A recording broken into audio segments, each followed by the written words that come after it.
አይሰብኩም። ስለማይሰብኩ ነው ምእመኖቻቸው ኢየሱስ ጌታ ነው ብለህ ድምፅን ከፍ አድርገህ ስጮህ ይደነግጣሉ፣ ፊታቸው ይጠቁራል። ወንድሞች ናቶች ክስል ነው የሚለው። አቃጠለኝ እኮ ይላሉ፣ አናደደኝ እኮ ይላሉ። እኔ ጴንጤዎች ኢየሱስ ጌታ ነው ብለው ሲሉ ያስጠላኛል ይላሉ። አየህ፣ ለምንድነው አይሰበክም? መሬት በያዘው እውነት እንነጋገር ከተባለ አይሰበክም ኢየሱስ ክርስቶስ። ለዚህ ነው ከኢትዮጵያ ኦርቶዶክስ ተዋሕዶ ቤተክርስቲያን በየጊዜው ትውልድ እግዚአብሔር ሊያድነው የወደደውን ትውልድ እያዳነ ያለው።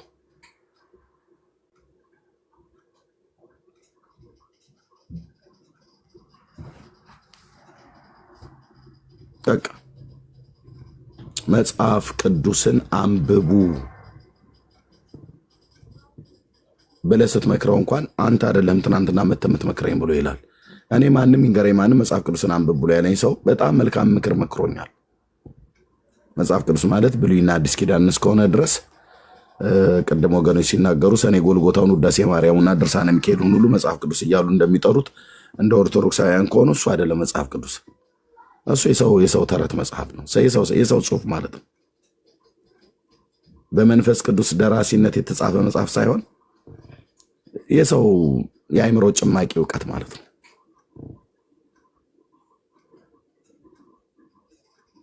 እና እራሳቸው እየተናገሩ ነው። እራሳቸው ከላይ ጀምሮ ሰምታችኋል። ህዝባችን እየጠፋብን ነው፣ ህዝባችን እያጣ ነው ብሎ ማለት ነው።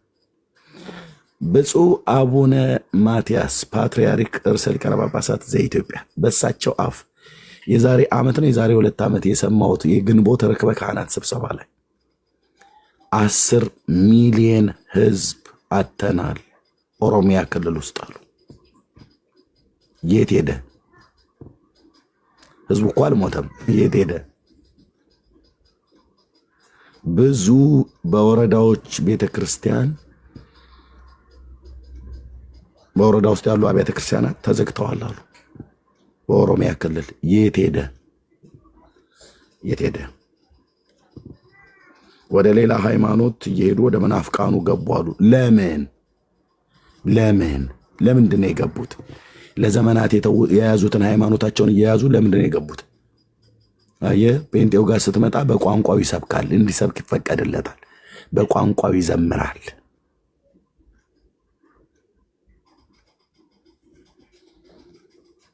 በግልጽ አማርኛ በግዕዝና በእንትን ተደብቆ ከማከ እያለ አይውልም።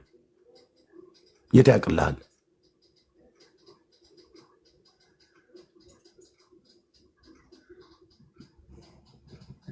እና ደጆችሽ አይዘጉ ብሎ የሚል እነ በጋሻው ሁሉ ኮንፈረንስ ያዘጋጁ አስታውሳለሁ። ኢትዮጵያ ውስጥ በነበርኩ ባለነት እዚህ ያው ለምን ተዘጋ ደጆቻቸው?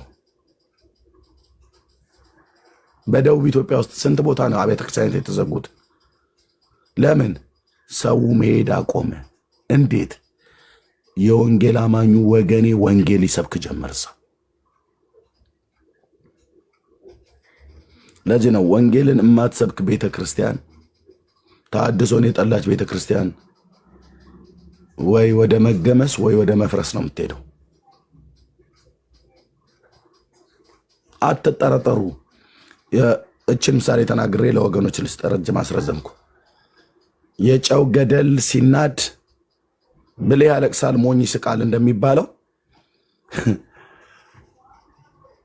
ኦርቶዶክሳውያን እየሳቁ ነው። ቤተ ክርስቲያን አለች የሚባለው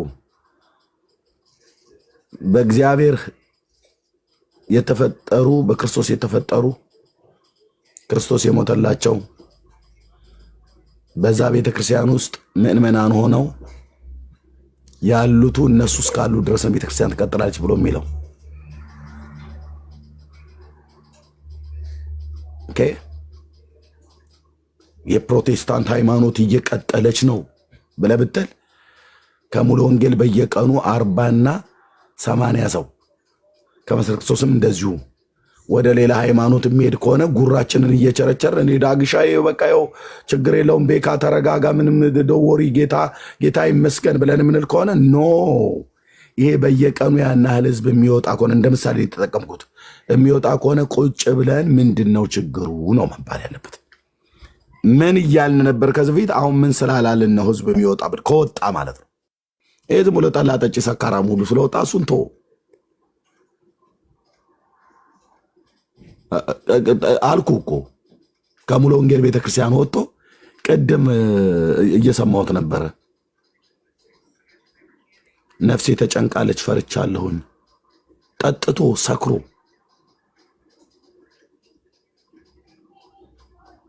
ጠላና ድራፍት ፈልጎ ማለት ነው። እንደሱ አይነት ሄደ ማለት ሙሉ ወንጌል ቤተክርስቲያን ተነቀለች ማለት አይደለም። የሆነ ሰው ሄደ ማለት መሰረት ክርስቶስ በአፍጢሟ ተደፋች ማለት አይደለም። ግን እንደ ህዝብ ካሉ እንደ ህዝብ የምንሰብከው ወንጌል ጠፍቶ እዚህ በድርቀት ተመቶ ህዝብ ወደ ሌላ ቦታ የሚሄድ ከሆነ ቆም ብሎ ማሰብ አለበት ማለት ነው። ስለዚህ እግዚአብሔር ይባረክ። እውነት ልንገራችሁ ጴንጤ ስለሆነን እኛ አድሎ ስለምናደርግ አይደለም። ኦኬ እንደው ያልገባ ብሎ ያለው ቁጭ ብሎ መማርን ያልፈለገ በሰማበት ጣዱኛ አይነት ክርስትና ውስጥ ለመኖር የፈለገ አንዳንድ ዝም ብሎ አድራሻ የሌለው ቤት የሌለው ፓስተሮች የሌሉት መሪዎች የሌሉት ቤተክርስቲያን የሌለው ዝም ብሎ እንደሚንከራተት ከዋክብት የሚዞር አንዳንድ ዘዋሪ ወንድና ሴት ልታገኝ ትችላለህ እንጂ በእርግጥ ኢየሱስ ክርስቶስ ጌታ እንደሆነ የገባው ሰውና በአብያተ ክርስቲያናቶቻችን የሚሰጡ መሰረታዊ ክርስትና ትምህርትን የተማሩ የመጽሐፍ ቅዱስ ትምህርት ነው እና በእውነት የተጠመቁ ጌታን የተከተሉ ሰዎች በምንም አይነት መልኩ ወደኋላ አይመለሱም። በጥናት አረጋግጥ ከተባልክ ከኢትዮጵያ ኦርቶዶክስ ተዋሕዶ ቤተክርስቲያን ከሚወጣውና ከጴንጤ ከሚወጣው ህዝብ የትኛው ይበልጣል ከተባለ እራሳቸው ኦርቶዶክሳውያን ያውቃሉ። እራሳቸው በሺዎች እኮ ነው የሚወጣው በየጊዜው በሺዎች አልኩ። ለምንድነው ግን ጴንጤዎች ይሄን ያህል እየተጠላን ይሄን ያህል እየተሰደብን ሰዎች እየመጡ ወደኛ የሚቀላቀሉት? ምንድነው ምክንያቱ ብለህ ካልክ ብራዘር የምንሰብከው ወንጌል መሬት ጠብ የማይል የኢየሱስ ክርስቶስ አዳኝነትና ጌትነት ነው። ትውልዱ ተርቧል። ትውልዱ ተጠምቷል። አምላኩን ይፈልጋል። የሚበላ ይፈልጋል። በቃ የቄስ ወሬ ደብሮታል። እውነቱን ስነግር ማለት ነው። በዘመናዊ ንግግር ስነግር በጣም አስጠልቶታል። ምእመኑ የቄሶቹ ወሬ፣ የቄሶቹ በጆግ ላይ ውሃ አምጥቶ እየረጩ መሄድ፣ ቤቱን ሁሉ አበስብሰው፣ አልጋውን አበስብሰው፣ ሶፋውን አበስብሰው ነው የሚሄዱት። ውሃ ይረጯቸዋል እንጂ አምላካቸውን የእግዚአብሔርን ቃል አይነግሯቸውም። እኔው ራሴ እኮ አንዱ እስከማደርገው ከሚያደርጉት ካህናት አገልጋዮች መካከል አንዱ ነኝ። ና ስብሐት ለአብ ትላለህ ተብዬ ዲያቆን ሆኜ በሄድኩበት ማለት ነው። በየሰው ቤት ሄደን በቃ ሳና ከማህሪ ይደገማል። ከዛ ኪዳን ጸሎት ምናምን ነገር ተብለው ከዛስ በጆግ ውሃ ይቀርባል። ሴትየዋ ፊት ላይ ቻፍ ያደርገዋል ቄሱ። ከዛ ቤቱን ሁሉ በዚህ ምርጩልኝ አባቴ እዚህ አካባቢም የሆነ እንትን ቡሃቃዬን የሚጠናወተው ጂኒ ሳይኖር አይቀርም ብለው ቡሃቃ እንረጫለን፣ ድስት እንረጫለን። ጋኑን ምርጩልኝ፣ ጋኑን ጠላው የጣፈጠ እንዲሆን እሱን እንረጫለን፣ ሶፋ ላይ እንረጫለን። በቃ ከረጫጨን በኋላ እዛ እንግዲህ ማይሰራ ኃጢአት እግዚአብሔር ይፍታ ብለን ሶፋ ላይ ሄደን ቁጭ እንላለን ማለት ነው። ይቀርብልናል ከደብረ ብርሃን እስከ ጎጃም የሆነ አረቂ፣ የሰላሌ አረቂ፣ ጥላሁን ገሰሰ የዘፈነለት ሾሌ ያነጭ ጠላ የሚባለው ይመጣልናል። ነጭ ይሻላል ወይስ ይሄ የወሎ ኮረፌ የሚመስለው ነገር ብለው ማለት ነው። ገልጽ እኮ ነው የምነግርህ። እኛ ቁጭ ብለን እንጠጣለን። ከዛ እዛው ጋር ሞቅ ይለናል። የጠላሽን ማማር በርሌው ነገረኝ፣ ማንም ከቤትሽ አልወጣም ሰው ካላባረረኝ። ይሄን ነው የምንለው። ያበደ ውሻ ብትለቅበትም አይሄድም። አንዳንዱ ካላለቀ በስተቀር ከጋኑ አልቋል የሚል ድምፅ በአዋጅ ካልተናገርክ በስተቀር ማለት ነው። ወንጌል የት ነው ያለው?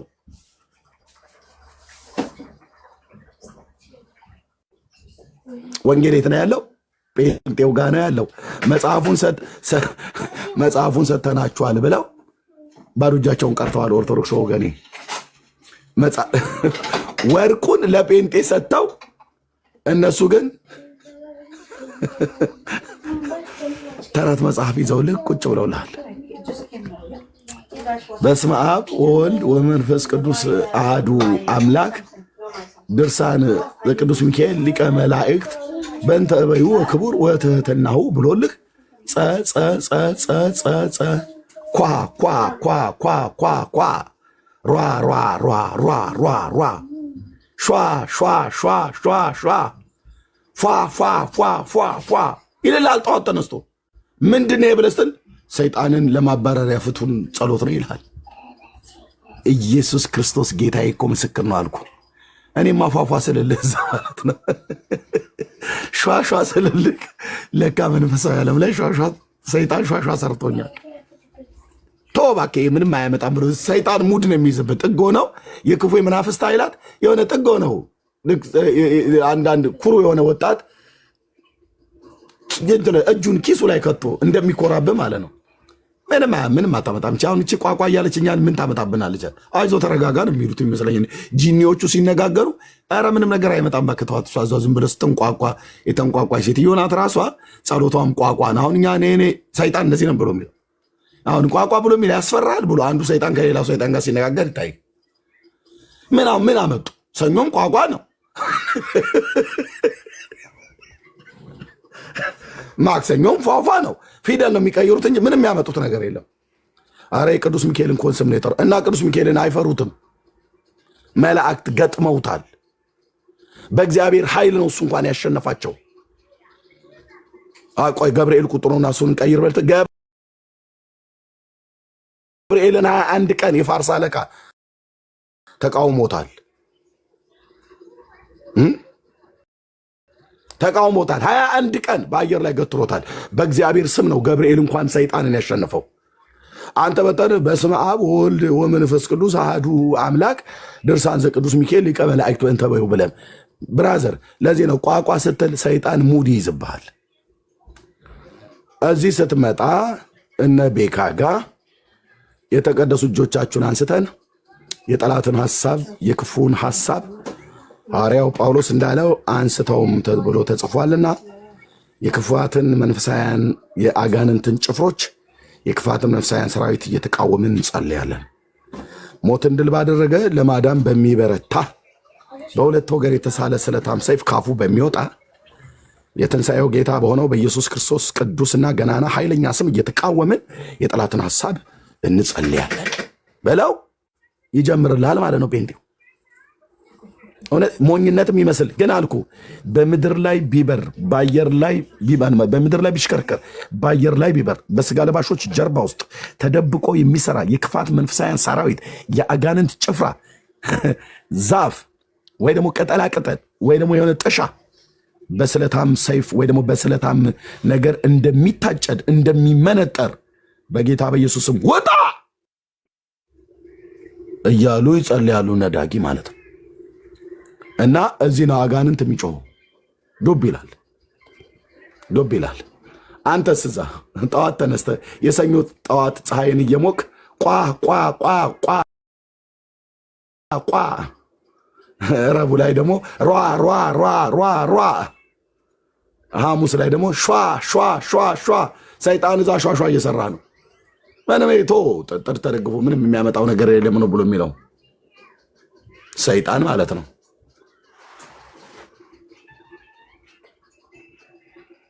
ሰይጣን ስትጠራበት የማይወደው አንድ ስም አለ። ሰይጣን አብዝቶ አምርሮ የሚቃወመው አንድ ስም አለ። ተቃውሞት ግን ምንም አያመጣም።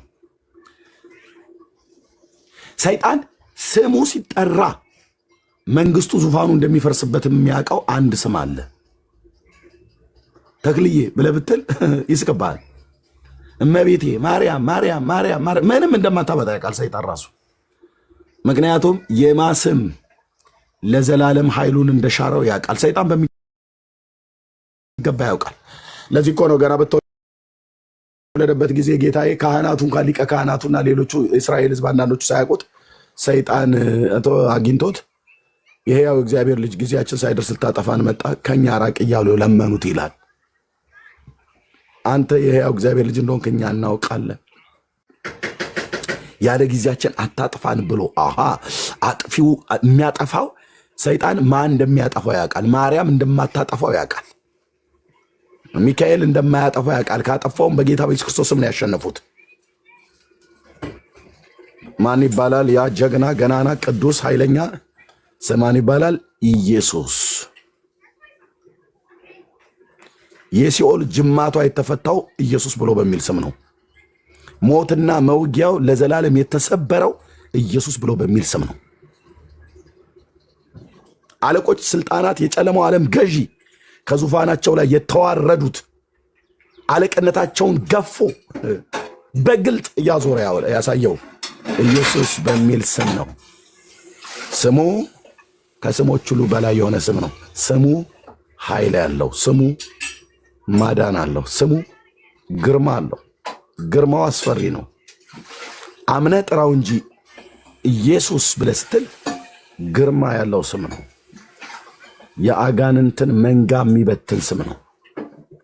ታምነው ለሚጠሩት የሚያድን ስም ነው። የጌታን ስም የሚጠራ ይድናል ተብሎ እንደተጻፈ ታምነ ስትጠራው የአጋንንትን መንጋ ጉም በንፋስ እንደሚበተን የሚበትን ስም ነው።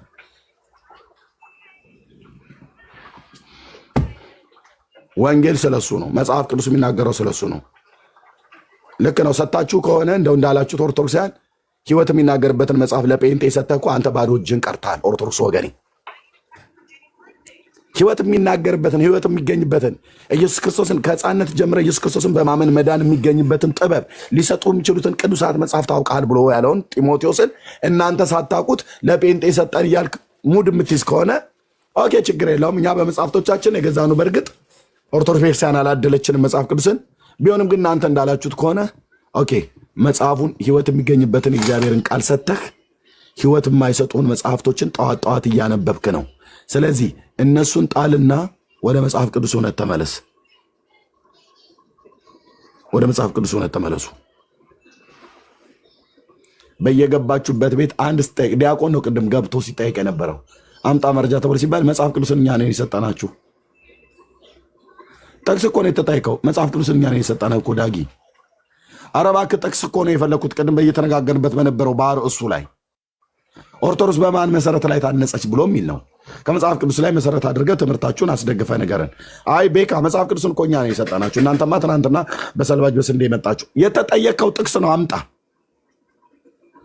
ቅድም ያልኳችሁ ውትድርና ሆኖ ሜዳ ለመሄድ ባዶ እጁን ሲንከወከው የወጣ እጁ ላይ መሳሪያ የሌለው ትውልድ ይመስላል። ኦርቶዶክሳዊ ወገኔ፣ በእግዚአብሔር ቃል ያልታጠቀ ትውልድ፣ መጽሐፍ ቅዱስን ያላነበበ ትውልድ። ስለዚህ ያለ የሌለው አቅሙ ምንድነው? ቆይም በመስደብ እናባራቸው። ቤካ ለምን አጥንቱን ሰብረን ለምን እንትን አልለው? ቅልጥምጥም አድርገን እንስደበው። ሌላል ስድብ ወረወሩ። ቤካን በስድብ መንቀል አልተቻለም። ቆይ ዳጊን ለምን በቃ መፈጠሩ እስኪጣላ ድረስ ለምን አንሰድበው? ኦኬ አወረዱ። ንቅንቅ የለም። ያው መጥቶ ሰኞ ብሰድበው ማክሰኞ ስቆ ጌታ ይመስገን እንዴት ናቸው ኦርቶዶክሳውያን ወገኖቼ? እንወዳቸዋለን። ዛሬም እንግዲህ ስለ ጌታችን ስለ ኢየሱስ ክርስቶስ ነው የምንነጋገረው። መዳን በሱ ነውና እንዴ ትናንት እኮ ሰድበኑ ነበር። ይሄ ሰውዬ ምንም አይሄድም። እንዴ በቃ እዚህ ቲክቶክ ላይ እንትን ብለዋል። አይሄድም። ኤርሚያስን እንሞክር። ቆይ ኤርሚያስን ምናምን ነገር ብለው አሉ አለሁ በጌታ የጸጋ ቆይ ደግሞ እነዚህ ደግሞ አሉ ደግሞ የመጡ የሴት ቀዥቃዦች ምናምን ነገር ብለህ ሞራሏን ለመንካት ብለህ በሴትነታቸው ሁሉ ጭምር የብልግና ስድብን ሰድባቸው እያሉ ማለት ነው። ሰደቡ። ስቃ ጌታ ይባርክህ በለለፍ ብላ እህትየው መነን ሜርስዬም እንግዲህ እውቀት መልስ ካጣታቸው ሆነ ታብታብ አድርግ ትልካለች። እሷ ትቀጥላለች። ለምንድነው? በስድብ የሚቆም ወንጌል ስለሌለ።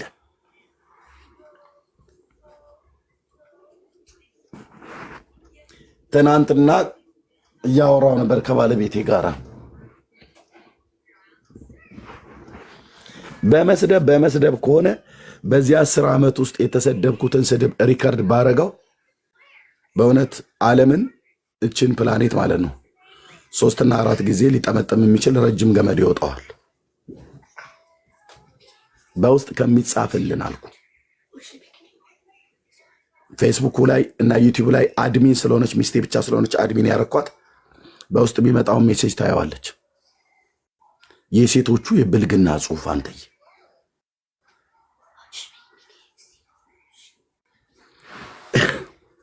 የወንዶቹ የብልግና ጽሑፍ አንዱ ላይቭ ላይ እኮ ወጥቶ ነው ላይቭ ላይ ወጥቶ የኤርሚያስን ሚስት እኔ አውጥቻታለሁ አለ። በቃ ኤርሚያስን አይምሮን ማይንዱን ለመጉዳት ምናምን ነገር ብሎ ዳሪያስ ብራዘር የኔን ሚስት ከኔ ውጭ የሚያውቃት ወንድ የለም። 4 ነጥብ።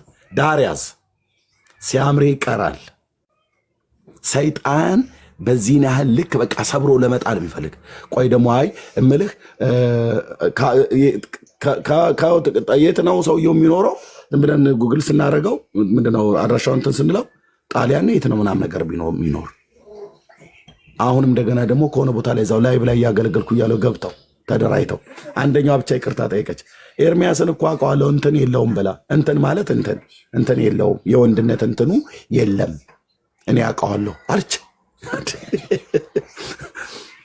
ከዛ ጸጽቷት በሌላ ጊዜ ላይ በቃ ይቅርታ እኔ በጣም አናደኝ ነው በጣም አናደኝ ምን አጠፋው አይ እንትን የለውም ብዬ እኔ ተናገርኩ ምናምን ነገር ላይ በቃ ይቅርታ በለኝ እኔ በቃ እዚህ ሃይማኖት ውስጥ አልገባም በቃ ሰዎች ናቸው እንደዛ ብለው ያሉኝ ቢሆንም ግን ህሊና ይረበሸኛለች። አየህ እንትን የለውም እኔ እንዴት ወገኖች ግን አታምኑኝም? ይሄን ያህል ዘመን ስኖር በቃ አታምኑኝም ማለት ነው። እና አውጥቼ ላሳይ ላይቭ ላይ እንድታምኑኝ ይኸው ካሜራ እየከፈትክ መጽሐፍ ታሳየ የለ እንዴ? ለምን ገጽና ምዕራፉን ግዕዝ አማርኛ እንደምታሳይ ለምን አታሳየንም ብለው እኮ ሊሉ ማለት ነው። ዳርያዥ ማንሽ ወይዘሮ ጥሎ ዘለል ዳርያዥ ካሜራ ከፍተህ መጽሐፉ እንደምታሳየው አይ እውነቴን እኮ ብዬ የምላችሁ ካሜራ ክፈት ሊሉኝ ማለት ነው። ክፈት አሳይ ብለው ምክንያቱም እንደዚህ ብለው ህዝቡ እየተናገረ ነው። ህዝቡን በዚህ ጉዳይ አታሰናክለውም። ለካ ሳይኖርህ ነው እንዲህ አለ። እኔ መቼ እሱ አለኝ የለኝም ብያልኩኝ። እኔ ያለኝ ጌታ አለኝ ነው ያልኩት። ኢየሱስ አለኝ ነው ያልኩት። ወንድሞቼ ደቤቃ ደግ እየወጣው ኢየሱስ አለን ያሉ እንትን ትያለሽ እንደ አንቺ እንትን የለውም አውቀዋለሁ። ድሮ ተቆርጦ ነበር። አሁን ደግሞ በቅርብ ደግሞ ገብቶልህ አንደኛው ዲያቆን ደግሞ አልተገረዘም ኤርሚያስ አለ። አልተገረዝክም እኮ አንተ እኮ ሳትገረዝ ነው አለ። ሳምንት ያልሞላ ማለት መቼ ተገረዝክና ኤርሚያስ? እኔ መቼ ስለ ግርዘት አወራሁ? ባልገረዝም ተወሱን እሱኛውን ፓርት ዝለለው አልተገረዝክም አለኝና ኦኬ እና ታዲያ እናትህ ናቸው ቤተሰብ አንተ ተገርዘሃል ወይ ምናምን ብዬ ላጫውተው በለው። አይምልህ ደግሞ አንተ ወንድ እኮ አይደለም ሴት እኮ ነህ እንዴ አልተገረዝክም ብለህ ቅድም አሁን ደግሞ ሴት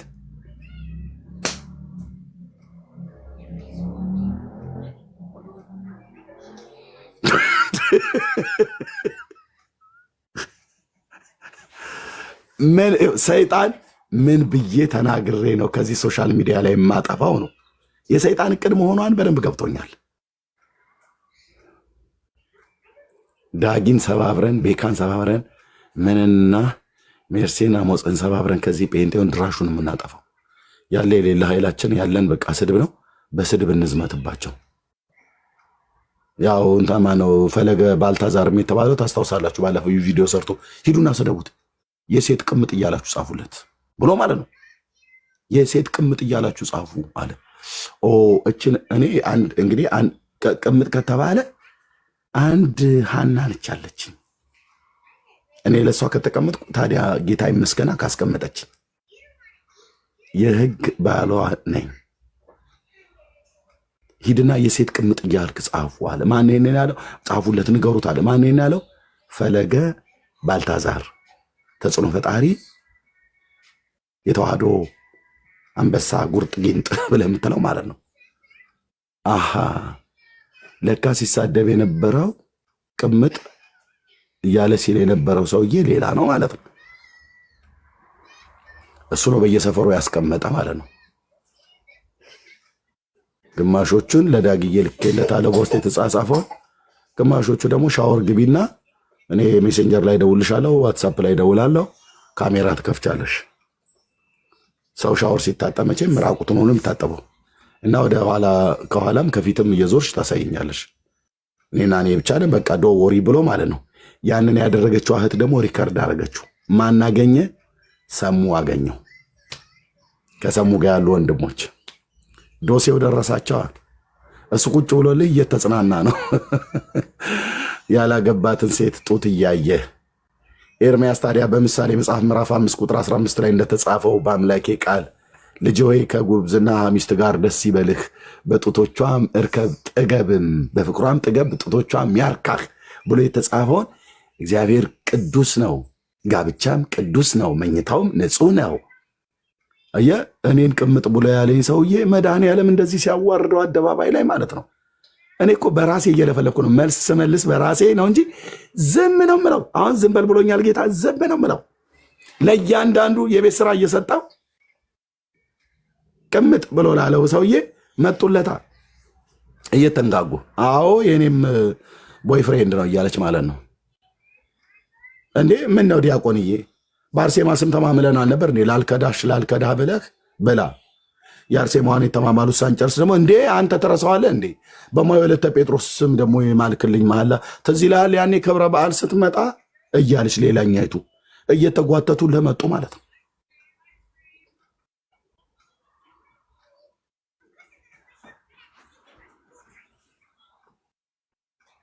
ወንጌል እንሰብካለን ብለው የነበሩ የት ገቡ? አሁን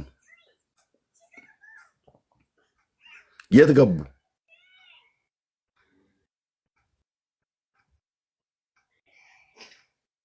የት ገቡ? ይሄ እንትን የአሜሪካው ደብተራ ምንም እስከማይነሱ ድረስ የእኛ ልጆች ድቅቅ አድርገው ፈጭተው ዓለሟ እንትን ብለው በትነዋቸዋል።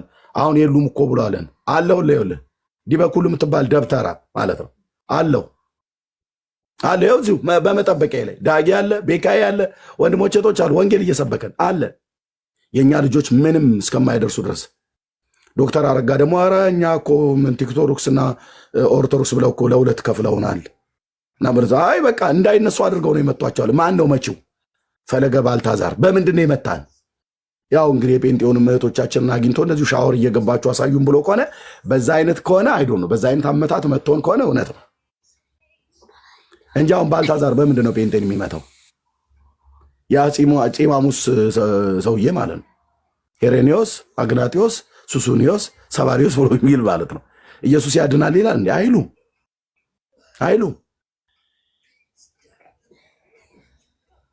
ግማሹ ወደ ጌሙ፣ ግማሹ አሁን ደግሞ አንድ ትልቅ ቢዝነስ ያመጡት ገዳም ለማሰራት ላይቭ ላይ ገንዘብ ስብሰባ አለ። ከዛ ኮሚሽን ይሰጣቸዋል አሉ። እንዲህ የሚያደርጉትን ያዋቸው እየተጣሉ ነው። በዚህ እኔ እኮ እዛው ስራቸው እኮ ሰው አለኝ እኮ ነው ብዬ የምልህ ከፈለግ እንደ ሞሳድ ልሰልልህ ብዬ ካልኩኝ ኢራን ውስጥ ገብታ ኢራን እምብርት ላይ ቁጭ ብላ አንድን ሉዓላዊት ሀገር ጀቷን አስነስታ ትንቡሼ ገላ በኢራን አየር ላይ እስራኤል እንድተጫወተች በእንደዛ አይነት ሊሄድ ብዬ ብልህ የብርሃን ልጅ ነኝ። በእንደዛ አይነት ቢሄድ ቤካን አትችለው። በእንደዚህ አይነት ቤት ዳጊን አችለውም። እህቶችን ወንድሞችን አችልም። እስራቸው ሰዎች አሉ ተጣልተዋል በኮሚሽን። በባለፈው የተሰበሰበው ገዳም በየገዳም የሚሄዱት አሁን በሙሉ እነዚህ እነ መምሬ ወጣ ገባ ሁሉ አዳዲስ ገዳም የሚሄዱት ሄደው ለገዳሙ እርዳታ ገንዘብ ለማሰባሰብ ከዛ የሚሰጥ ሰው ካለ ከዛ ኮሚሽን እናስባለን ብለው ማለት ነው። እውነት እኮ ነው ብዬ የምነግራቸው። በቃ ኮሚሽን ስብሰባ ላይ ናቸው ያሉት። እና ኬት አምጥቶ ነው የኛው ታዲያ ደብተራው ጴንጤው እንዳይነሳ አድቅቀነዋል፣ ፈጭተነዋል፣ በትነነዋል ብሎ ያለው? እውነትህን ነው። እውነትህን በምንድን ነው ያደቀቃችሁን? አድቅቀውናል፣ ፈጭተውናል። ምን ደቀናል ነው ማለት ያለብህ። ደብተራው ዲበኩሉ ማለት ነው። ደቀናል፣ አድቅቀውናል። ምን ተረፍን? መጽሐፍቶቻችንን በሙሉ ጥራት ይጎላቸዋል አስባሉ። ለፍልፈው ተናግረው ሁሉ ቀን ተውያልን። እኛ በብፁዕ አባታችን አፍ መግለጫ አስወጡብን። መጽሐፍቶቻችን ጥራት ይጎላቸዋል ብለው አስባሉ። እኛ እኮ ከነሱ በታች ያሉትን ሊቃውንቱን ጠርተን ንጹህ ምንጮች ናቸው ጠጥቷቸው ብለው እንዲሉ ነበር ያስደረግነው። እና አሁን ምን ያደርጋል? ይኸው ብፁዕነታቸው ይህንን ሁሉ ነገር አያውቁትም። ቲክቶክ ላይ ያለውን አበሳ አያውቁት። በምን ያህል ሰዓት ላይ እንደተጣድን አያውቁም። ብፁዕነታቸው ወጥተው መጽሐፍቶቻችን ጥራት ይጎላቸዋል ብለው አሉ። የእሳቸው ሳያንስ የብፁዕ አቡነ ማርቆስ ደግሞ ንግግር ጭራሽ ቅስማችን የሚሰብር ሆነ። እኛ እነ ዳጊና እዚህ ቲክቶክ ላይ ያሉት በሙሉ ሲሯሯጡ ጴንጤውን ኑ በብርሃኑ ተመላለሱ እያልን በኮሜንት እያጥለቀለቅን እነሱን ስናበሽቃቸው ስናደርቃቸው ነበር። እነሱ ጥቅስ ሲጠይቁን እኛ ኑ በብርሃኑ ተመላለሱ ብለን እያልን በቃ የቤታችን በቤታችን ገመናችን ይንዘል በብርሃኑ ተመላለሱ እያልን ብለን ስንል ምን ያረጋል? ትልቅ እኮ ተጽዕኖ ፈጥረንባቸው ነበር። በብርሃኑ ተመላለሱ እያልን እያሉ እርስ በርስ እየተነጋገሩ ጴንጤውን ሁሉ በየፔጁ እየገባችሁ ኑ በብርሃኑ ተመላልሱ፣ በብርሃኑ ተመላልሱ፣ በብርሃኑ ተመላልሱ፣ በብርሃኑ ተመላልሱ፣ በብርሃኑ ተመላልሱ እያልን እንጻፍ። ወገኖች በርቱ፣ አይዟችሁ፣ እመቤቴ ኪዳነ ምሕረት ትረዳችኋለች። ጻፉ። ዳጊ ሲናገር ህዝቡ ዳጊ የሚናገረውን እንዳይሰማ፣ በረከት የሚናገረውን እንዳይሰማ በስር እየገባችሁ በየፔጁ መነን የምታወራውን ሰው እንዳይሰማ በብርሃኑ ተመላለሱ፣ አተላ እንድትልሱ ዳቦ እንድትቀምሱ እያላችሁ ጻፉ። ምናምን ነገር ተብሎ ተደራጃጅተው ይሄ መንጋ ትውልድ መጣለ ማለት ነው። ጻፉ። ከዛስ ጽፈቱን ጨርሰው ሲያበቁ የጴንጤው መልስ ምን ሆነ? አይ እኛ ብርሃን በሆነው በጌታ ኢየሱስ ክርስቶስ ነው ያለነው፣ የት የምንመጣው ብርሃን የለም። ልክ እናንተ ጨለማ ውስጥ ነው ያላችሁት፣ ወደ ብርሃን ወደ ጌታ ወደ ኢየሱስ ክርስቶስ ብለን መለሰ። ብፁዕ አቡነ ማርቆስ ወጥተው በማን ሳይድ ቢቆሙ ጥሩ ነው? በብርሃኑ ተመላለሱ ብለው ባሉት በራሳቸው ልጆች ሳይድ ሳይሆን የቆሙት በነ ኤርሚያስና በነ ቤካ በነ ዳኒ በነ መነኒ ሳይድ ቆመው ይሄ ሁሉ ሊቃውንት እያለ ጨለማ ድቅድቅ ጨለማ ውስጥ ነው ያለነው። ወንጌል ግን ለምንድን ነው የማሰብኩት? በማህሌትና በቅዳሴ የዚች ቤተ ክርስቲያን ህልውና የሚቀጥል ይመስላችኋል ወይ ልጆቼ ብለው አሉ። ኧረ ብፁዕነቱ አልሰሙም። እዚህ ቲክቶክ ላይ ያሉ የእርሶ ልጆች መጽሐፍ ቅዱስ የማያነቡ በብርሃኑ ተመላለሱ ሲሉ ነበር። እርሶስ ደግሞ አይ ልጄ እውነቱን ልንገርህ እኛ ድቅድቅ ጨለማ ውስጥ ነን ያለነው። ልጆቻችን እንኳን እናንተን አይደሉም እኛንም ጭምር መስማት የማይችሉ ናቸው። አይሰሙም እና ደቀቁ ማለት ነው። አየህ ላይ እነሱ ነው ያደቀቅናቸው ነው ያለው ደብተራው ዲ በኩሉ ላትነሱ ነው ያደቀቅናችሁ በእግዚአብሔር ቃል መዶሻ። እውነቱን ስነግርህ ላትነሱ ገድላት ድርሳናታችሁን አደቀቅናቸው። የአብርሃም አምላክ ስሙ ለዘላለም ይባረክ። ትውልድ ነፃ እንዲወጣ ማለት ነው። በሰዎች አእምሮ ውስጥ ተራና ከንቱ እንዲሆኑ እግዚአብሔር አደረገ። ያውም የተጻፈውን በመረጃ እያሳየን ነው። ካሜራ ከፍተን እያሳየን ይሄኛው ሳያርቅ ደግሞ የለም ብፁዕነታቸው በቀብረዋል። የት ጠቅላይ ቤተ ክህነት ግቢ ውስጥ የተቀበረውን ነገር ሁሉ እኮ አወጣው። ሃሎ ብፁዕ አባታችን፣ ሃሎ ከየት ነው? ከደቡብ ጎንደር ነው የምደውለው። ማነሽ? የእንትና ልጅ ነኝ። እሺ እንዴት ነሽ? አባታችን አወጡት አይደል ያን ነገር? አዎ ወጣ። ከዳዎት አይደል ያ ሰውዬ የተረገመ? አዎ ከዳኝ። የማይወጣ ነገር በሚስጥር ብለን የያዝነውን ነገር አወጣው እና ለብዙ አባታችን ይንገሩልን። ምን ብዬ ነግራቸዋለሁ? እንትን እንዳይል እንዳይቀዳ እንዳይጠለፍ ይብቃ፣ እዚህ ጋር ይብቃ፣ እንዳይጠለፍ ያን ሁሉ ዘብዝበው ካበቁ በኋላ እንዳይጠለፍ እንዳይወጣ ትውልድ እንዳይሰማው አባታችንን ሄደው ይቅርታ ቢጠይቋቸው ማን የተሰባበረ? ብፁዕ አቡነ እንድርያስ ምን አሉ? በቀበሩ። ብፁዕ አቡነ ማትያስ ምን አሉ? ፓትርያርኩ መጽሐፍቶቻችን ጥራት ይጎላቸዋል አሉ። ብፁዕ አቡነ ማርቆስ ምን አሉ? ድቅድቅ ጨለማ ውስጥ ነው ያለነው አሉ።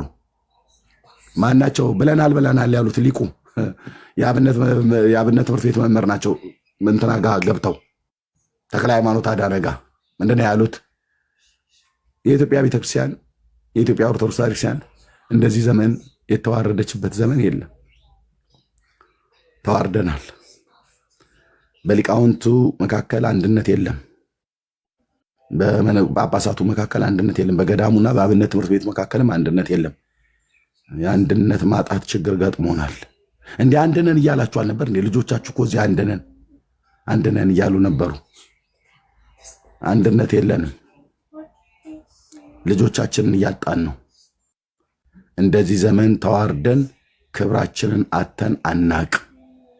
ቪዲዮ አለ፣ አሰምተናል፣ አሳይተናል። አሁን ታዲያ ማን የደቀቀ?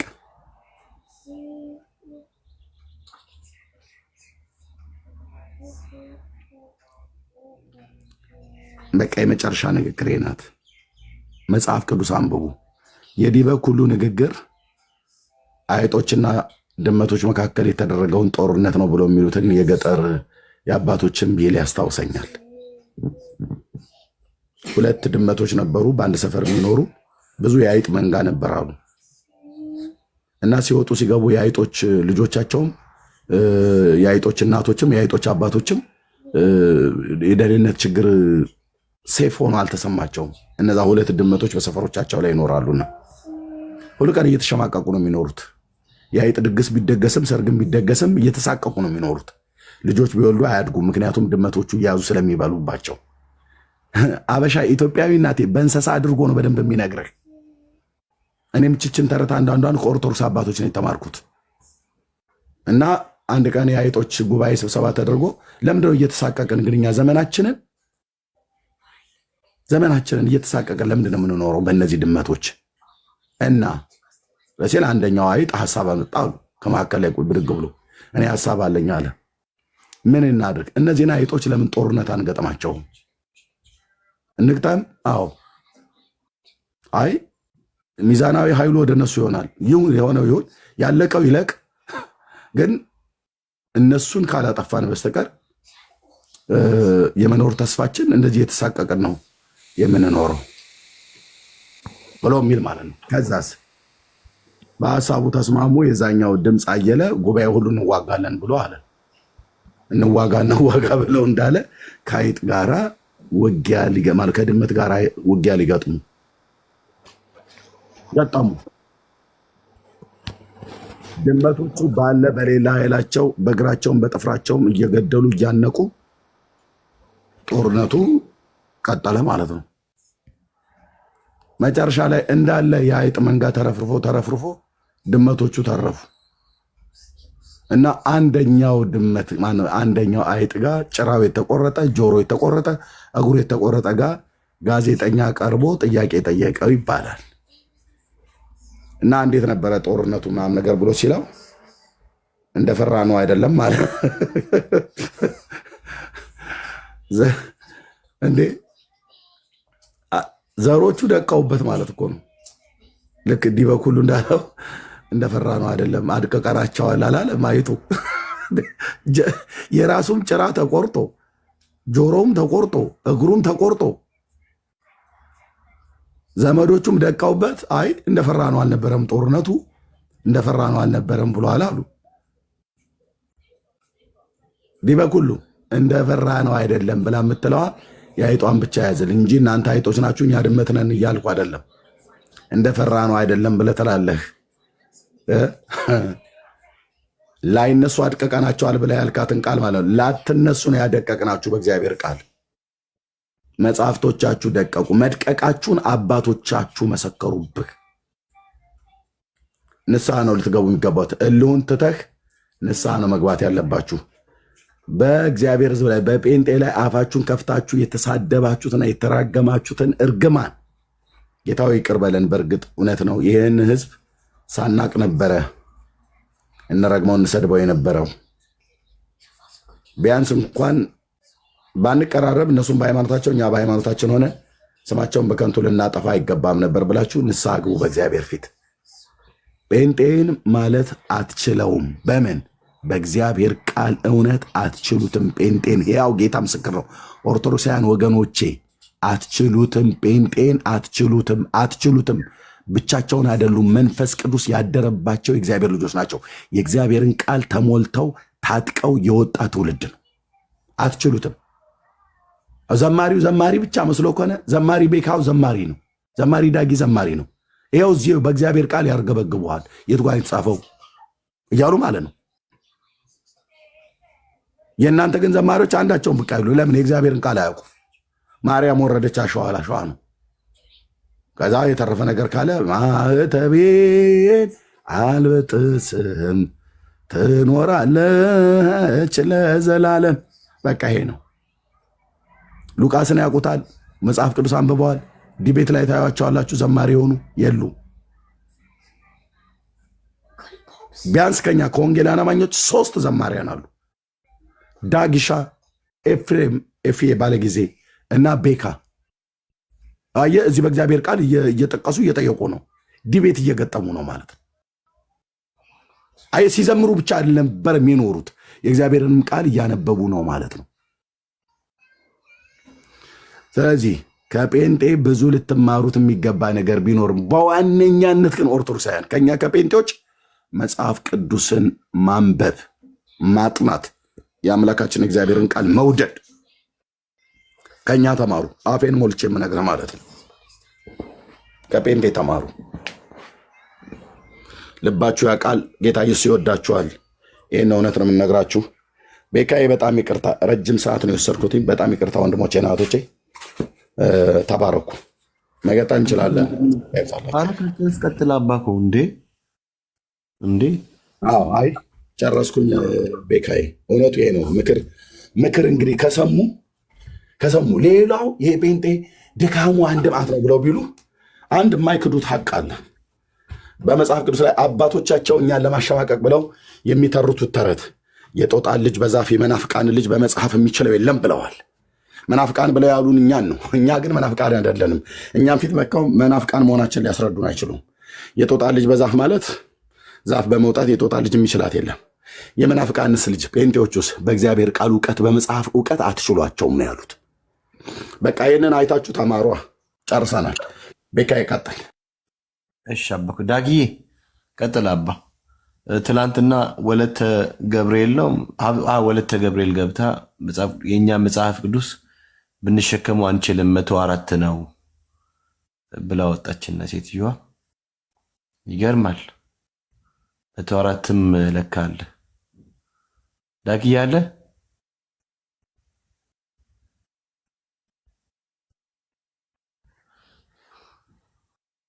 ዳጊዬ አለ እንዴ? እሺ ቢዚ ነው ዳጊዬ መሰለኝ። እሺ ሰኒ ሰላም በይን።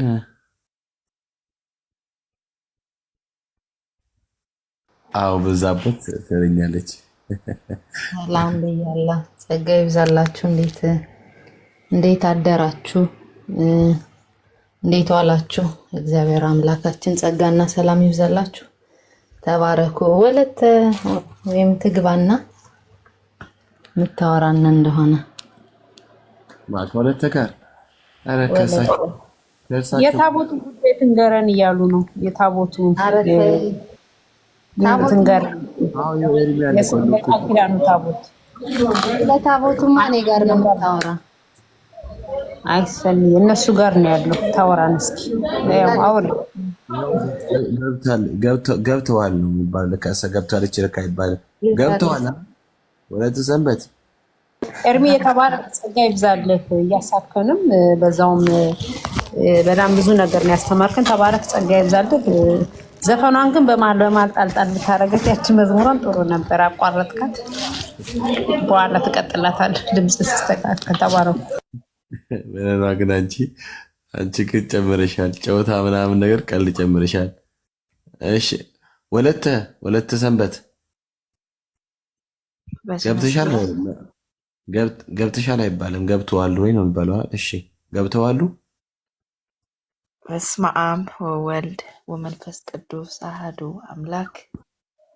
ይቅርታ እንግዲህ ለድምፄ። አዎ ገብቻለሁ። ሰላም ለኩልክሙ። እሺ ኤርሚነት አውራታ ወይም አዎ ትናንት እኮ መነን ወይ ሜርሲ አውራት መነን ታውራት ሜርሲ ወጣለች። ኤርሚ ጠዋትም ልከውልኝ ያው እኔ አልነበርኩም እና የኪዳነ ምሕረትን ስላድነው አድርገው ሹት ስክሪን አድርገው ልከውልኝ ነበር። ምን ነበረ ሰነዱ ነች ኪዳነ ምሕረት። አይ እርሶ እንደው አንዳንዴ አይ በቃ በነገር እንዳንፈላለግ ከመነን ጋር አውሪ ተሰማት። ዋይ ትላልቅ ሰዎች ነን ብዬ ነው መቼም ንግስተ ነገስትን ኪዳነ ምሕረትን እንዴት እንላለን? ንፍጣችን እና አፍንጫችን ላይ አልደረቀ። እሱ አንድ ፊቱ ቢደርቅ ይሻል ነበር። ብዙ ነገር ደርቋል እኮ።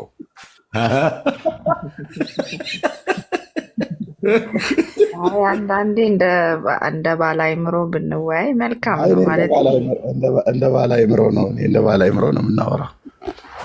ያው ያልሺው ይገባኛል። እንደ ህፃን ልጅ አይደለንም። ንፍጡ አእምሮ እንትኑ ላይ አፍንጫው ላይ የደረቀ እንደማለት ያው ህፃን አይደለንም። ግን ስንት ነገር የደረቃል። አፍንጫ ላይ ብቻ አይደለም እኮ ነገር የሚደርቀው፣ ብዙ ነገር የሚደርቅ ቦታ አለ። ብዙ ቦታዎች ላይ ቢፈተሽ ብዙ የደራረቁ ነገሮች አሉ ለማለት ነው። ስትገቢያይሽ በነገር ልተነኩሽኝ ነው። ከመነን ጋር አውሪ በታቦቱ ጉዳይ። እናንተ ቤት ቅኔ ነው የማልችለው፣ የስንዱን ቤት ቅኔ አልችለው። አይ አንዳንዴ ምን ይገርመኛል መሰለው ህፃን ልጅ የገደለችው ባሏን የገደለችው ሲባል ማለቴ አሁን እዚህ እኛ የምንሄደው አሁን እኔ ልጆች እናት ነኝ። እንዴ ልጅ የገደለች ሴትዮ ቤት አሁን ምን ላደርግ ነው ልጆቼ ልጅ የሚሄደው? እና አንዳንዴ ሲነገር እንደው ትንሽ ባለአእምሮ ወይ ደግሞ በሀሳብ ልዕልና አምኖ ሀሳቡን በሀሳብ መሞገት እንጂ እኔ ግርም ይለኛል። ዝም ብሎ የሚለጠፈው ነገር ብዙም እንትን አይለኝም። ወይ በአስተምሮቱ ላይ መወያየት ነው እንጂ ይሄ ምን ፕሮፓጋንዳ ነው የሚባለው? ዝም ብሎ ታርጋ እየተሰጠ የሚካሄደው ነገር እሱን ነው። ለሁሉም እሺ ቀጥሉ። እስኪ እንግዲህ ካለ እንወያይ። ጥያቄ ካላችሁ ቀጥሉ። ያ የምችለውን እመልሳለሁ እኔ እንደ አንድ የማህበር አባል ማለት ነው። መነን ፈርተሽ ነው እንዴ ማይክ ዘግተሽ የተቀመጪው? አውሩ እንጂ። አይ ቅድም አይ ቲንክ በኮሜንት እንትን ስትል ነበር። አውራታለሁ። በየትኛው ጉዳይ? በርዕሱ ጉዳይ እኮ በታቦቱ ጉዳይ ያው ሰልዬ እንድታወራት ብዬ ነው ያወራት ስላለች እሷ እንድታወራት ብዬ ነው በታቦቱ። ግን ቅድም ምን አለሽ በኮሜንት?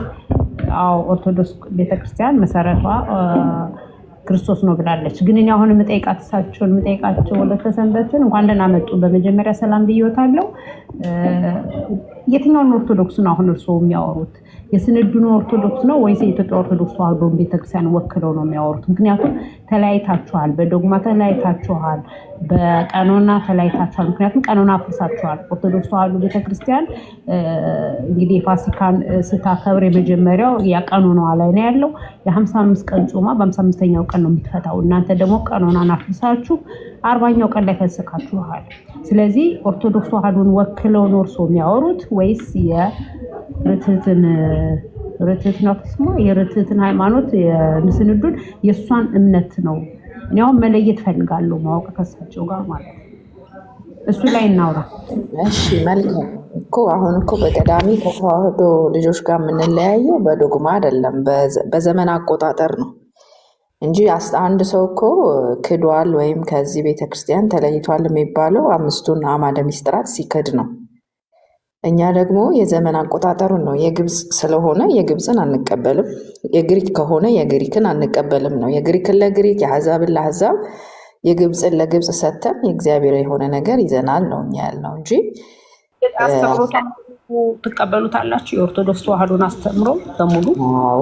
አዎ። አሁን እኮ በሃይማኖት አይደለም ከነሱ ጋር የምንለያየው በስርዓት ነው። ስርዓት ደግሞ ቀኖናውን ነው ያፈረሳችሁት። የማትቀበሉት ቀኖናውን ነው እንጂ ዶግማዋን ትቀበላላችሁ ማለት ነው።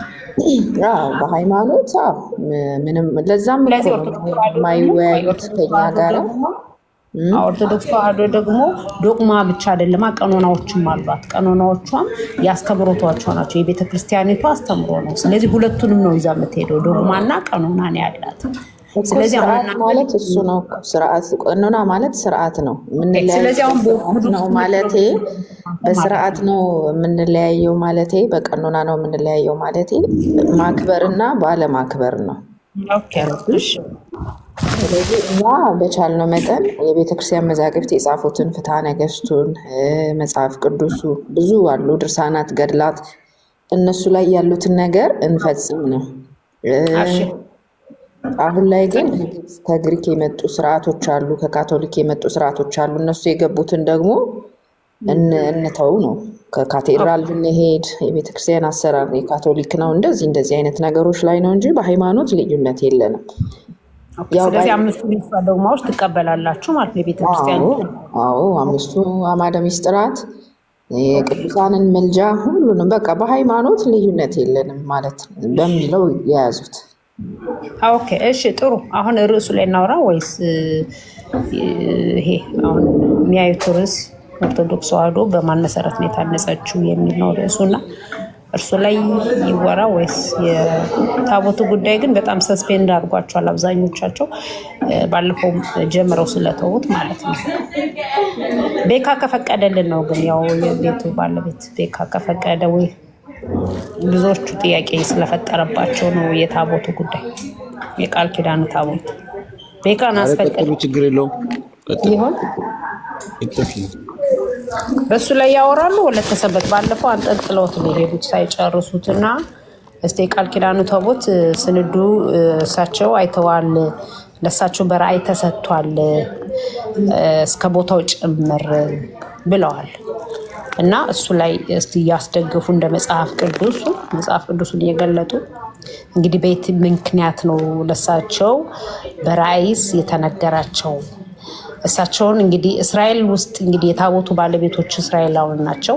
እስራኤላውያን እያሉ አሁን እንግዲህ ከጠፋ ከስንት ሺህ ዘመን በኋላ መጥቶ ኢትዮጵያ ድረስ መጥቶ እንግዲህ ለእሳቸው በራእይ የሚነገርበት ምክንያቱ አልገባንም። ምክንያቱም የቃል ኪዳኑ ታቦት የመጀመሪያው ሲሰጥ እግዚአብሔር የሰጠው ቃል ኪዳን የገባው ከአንድ ሕዝብ ጋር ነው፣ ከአንድ ሀገር ጋር ነው። እስራኤል ከምትባል ሕዝብና ሀገር ጋር ነው ቃል ኪዳን የገባው። ያ የቃል ኪዳኑ ታቦት ደግሞ አገልግሎቱ የነበረበት አገልግሎት ይታወቃል፣ ለምን አገልግሎት እንደነበረ። ከዛ በኋላ እንግዲህ ታቦቱ የት እንዳለ የማይታወቅ ምስኪን ነው። ምክንያቱም እስራኤል በባቢሎን በሮማውያን በተወረረች ጊዜ ያን ጊዜ ጠፍቷል ተብሎ ነው የሚታመነው። ኤርሚያስ አስቀድሞ ነግሮናል። ከዚህ በኋላ እንደማይፈለግ እንደማትሹት እንደማይሻ ያ ታቦት አገልግሎት እንዳበቃለት ይነግረናል። ከዛ በኋላ ጌታ ኢየሱስ ክርስቶስ መጥቶ ያው አማናዊ ራሱ ኢየሱስ መጥቷልና የታቦቱ አገልግሎቱ አልቀጠለ ማለት ነው። ግን በራእይ እንኳን ቢነገር የት እንዳለ ሊነገር የሚገባው ለእስራኤላውያን ነው ብዬ አምናለሁ። ምክንያቱም ባለቤቶቹ እነሱ ስለሆነና በምን ምክንያት ነው ለእህተ ማርያም በራእይ ተነገራቸው ሲሉ በየትኛው ማስረጃ? የመጽሐፍ ቅዱስ ማስረጃ አለ ወይስ ሌላ የታሪክ ማጣቀሻዎች አሉ? የታሪክ ማጣቀሻ ሜቢ ሊኖር ይችላል ካላችሁ ነው። እስካሁን አለ ተብሎ በታሪክ የተጻፈ የተዘገበ ነገር የለም እና እስኪ እሱን ዘርዘር ያድርገው ይንገሩ፣ በማስረጃ እየደገፉ ይቀጥሉ። ወለት እሺ፣ እግዚአብሔር ያክብርልኝ። በእርግጥ ስለ አሁን ንግስተ ነገስት የጽላተ ሙሴ ተረክብ ያለው ሲሉ መጽሐፍ ቅዱሳዊ ማስረጃ አለኝ አላሉ። የመጽሐፍ ቅዱሳዊ ማስረጃ ማመጣው ከዛ አለ ሲባል ነው። የመገለጡን እንደ መገለጥ ብዬ ነው የምነግረውት እንጂ መጽሐፍ ቅዱሳዊ ማስረጃ የለም ንግስተ ነገስት ስለመቀበላቸው ማለት ነው። መገለጡስ እንዴትና በማን ነው የተገለጠላቸው? ራእይ ነው? በህልም ነው? በማን ነው መገለጡ? እንግዲህ እሳቸው በአንደበታቸው ተናግረዋል። ቪዲዮን ቢያዩት ደስ ይለኝ ነበረ።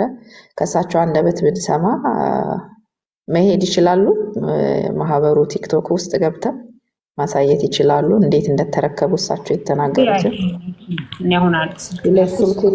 ሁለት ስልክ ያለው ሰው ስራ ላይ ነው ያለሁት እና ስልክ አልያዝኩም፣ ተጨማሪ ስልክ ይዤ አልወጣሁም። ስለዚህ ማውረድ እዚህ ስልክ ማውረድ ከቻሉ ከእሳቸው አንደበት ብንሰማው የተሻለ ነው። እሳቸው ያሉት ምንድን ነው? እስኪ ንገሩን። እሳቸው ያሉት እንግዲህ ዓለም ስትፈልጋት የነበረች ናት። ጽላተ ሙሴ ሰው ሁሉ ፈልገዋል። ዓለም ሁሉ ሲፈልጋት ነው አይደል? የት እንዳለች ያጣት ጽላት የሚል አለ። ዓለም ሁሉ ይፈልገው ነበር። የት ነው ያለው? ማን ነው የማይፈልጋት አለ እንዴ? ጽላተ ሙሴን እኮ ለምን ይፈልጓቸዋል? ፌሚኒስቶች ማን ነው? ለዓለም ሁሉ አልተሰጠማ። የተሰጠው ለአንድ ህዝብ ነው። አገልግሎቱ የሚሰጥ የነበረው ከአንድ ህዝብ ጋር ነው። ስለዚህ ዓለም በምን ምክንያት ነው እንዴ እንደሚፈልጓትማ? በቅርብ ጊዜ እንኳን ፑቲን አላዩም እንዴ? ዋይት ሀውስ ቁጭ አድርጓት ሲምቦሏ ይፈልጓታል። ዓለም ትፈልግለታለች። ይሄ ምንም ጥያቄ የለውም። የት እንዳለች አያውቅም። ኦልሞስት ኢትዮጵያ ላይ ይባላል፣ ግን እነሱ ያልዳሰሱት ያልሰለሉት መነኩሴ መስለው ገብተው ያላዩት ገዳማት የለም፣ አላገኟትም። ስለዚህ በእግዚአብሔር ፍቃድ መንፈስ ቅዱስ ፈቅዶ ለእኔ አደራ ብሎ ሰጥቶኛል፣ እኔም ተቀብያለሁ ብለዋል እሳቸው። ያ ማለት ከታቦቱ ጋር ንክኪ አላቸው ማለት አይደለም። ሁልጊዜም ሲጀምሩም ጀምሮ እንደተናገሩት እዚህ ያሉበት ቤት እንደ ገዳም ነው የሚቆጠረው። እዛ ስር ከ800,000 ዓመት የሚበልጥ ዋሻ፣ ስውር ዋሻ አለ። ጽላተ ሙሴም ብርሃነ መስቀሉም ተነጣጥለው አያውቁም፣ አንድ ላይ ነው ያሉት እና ይሄንን አደራ ተቀብያለሁ። ይሄ ደግሞ በተቀብያለሁ ብቻ አይቀርም፣ ወደፊት ይዤ እወጣለሁ አለኝ። ሌላም ቦታ አለም የሚሉትም እነሱም ይዘው ይወጣሉ። የትኛው እውነተኛ በምን ምክንያት ነው እሳቸውን ራእዩን ሊቀበሉ የተቻሉት? ምን ያገናኛቸዋል? እሳቸው ኢትዮጵያዊ ናቸው። የቃል ኪዳኑ ታቦት እንደነገርኩት ነው ቅድም፣ እኛ የሚመለከተን ጉዳይ ስላልሆነ ማለት ነው። በምን ምክንያት ነው ለእሳቸው ራእዩ የተሰጣቸው? እስራኤል ጋር ነው። እሺ አዎ ለእስራኤል ህዝብ አይደል የተሰጠው? ከመጀመሪያው ታቦቱ ለእስራኤል ህዝብ ጋር ነው የተሰጠው። ለሌላ አህዛብ የሚባል ሌላው ሀገር አልተሰጠም። የቃል ኪዳኑ ቢፈልጉት እስራኤላውያን ናቸው የሚፈልጉት የራሳቸው ንብረት ስለሆነ። ስለዚህ እግዚአብሔር በራእይ እንኳን አሁን ታቦቱ ይፈልጋል ያስፈልጋቸዋል ለእስራኤላውያን ብሎ ቢያስብ አገልግሎት ላይ መዋል አለበት ብሎ ቢፈልግ እግዚአብሔር ራሱ ነው የሚነግራቸው የት እንዳለ ለራሳቸው ለእስራኤላውያን።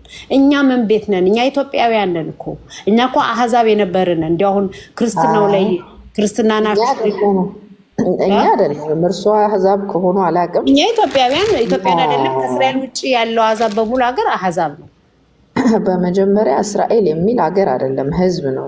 እስራ ማለት ህዝብ ማለት ነው። ኤል ማለት ደግሞ እግዚአብሔር፣ የእግዚአብሔር ህዝብ ማለት ነው እስራኤል ማለት። ስለዚህ እኛ ኢትዮጵያውያን የእግዚአብሔር ህዝቦች ነን እንጂ እኛ አይደለንም። ይኸው ህዝብን እንደ ህዝብ እግዚአብሔር ህዝቤ ብሎ የጠራው የመጀመሪያው ህዝቤ ብሎ የጠራው ለእስራኤልን ህዝብ ብቻ ነው። ህዝቤ ብሎ የጠራው እንደውም ሲባል እኮ ቆይ የእስራኤል አምላክ ነው የሚባለው። የእስራኤል አምላክ ነው እንጂ የሚባለውን እግዚአብሔር የኢትዮጵያ አምላክ የእንትን አምላክ አይባልም። የእስራኤል አምላክ ነው የሚለው። ምክንያቱም ራሱ ህዝቤ ብሎ የጠራው ህዝብ እንደ ህዝብ ራሱ ነው። ቃል ኪዳን የተጋባው ህዝብ ራሱ ነው። ከእስራኤል ህዝብ ጋር ነው። ታቦትን ሲሰጠው የቃል ኪዳኑን አገልግሎት ሲሰጥ፣ የክህነት አገልግሎት የቤተ መቅደስን ስርዓት ሲሰጥ፣ ህጉን ጨምሮ ሲሰጥ፣ የቶራውን መጽሐፍ ማለት ነው 613 ህግን ሲሰጥ ከማህዝብ ጋር ነው ቃል ኪዳን የተጋባው ከእስራኤል ህዝብ ጋር ነው። ህዝቤ ብሎ የጠራው እስራኤልን ነው። ልጅ ብሎ የሚጠራው እስራኤልን ነው። እኛ ህዝቤ ብሎ እስራኤላውያን ከአህዛብ ጋር ይጋባሉ እንደ ማለት አህዛብ ያገባሉ። እስራኤላውያን አህዛብ ያገባሉ። አሁን ስለ ጋብቻ አይደለም እያወራን ያለ። ስለዚህ ስለ ታቦቱን በምንኛው ምክንያት ነው ለተማርያም ሊሰጣት የተቻለው ነው የኔ ጥያቄ። አሁን በእስራኤላውያን ልማድ አህዛብ አያገቡም። እስራኤል ማን ነው ሊቀ ነቢያት ሙሴ ለምንድን ነው ኢትዮጵያዊቷን ያገባው? ምን ይጠቁሞታል? አዛጋ እንሄድም። አሁን በምን ምክንያት ነው ለተማርያም አይደለም። ቆይ ርዕሳችን እሱ አይደለም። ታቦቱ እኛ ጋር በራእይ ተሰጥቷታል፣ ተገልጦለታል ወይ? ጥሩ ጥያቄ የጠየቃችሁ መልሰን እንዳትመለፍ፣ ሁለተኛ እንዳትጠይቀው ማለት ነው። ወደ ተሰምረት የጠየቃችሁ እስራኤላውያን በህጋቸው አህዛብን አያገቡም፣ ሙሴ ለምን እስራኤላዊቱን አገባ ነው ብሎም ብላ ያለችው በጣም ወንደርፉል የሆነ ወሳኝ የሆነ ጥያቄ ጠየቅሽው። ደስ እያለኝ መልስልሻለሁ። የእግዚአብሔር ሰው ሙሴ በሳይናይ ተራራ ላይ ህግን ከመቀበሉ ከ40 ዓመት በፊት ነው ሲፖራን ያገባት።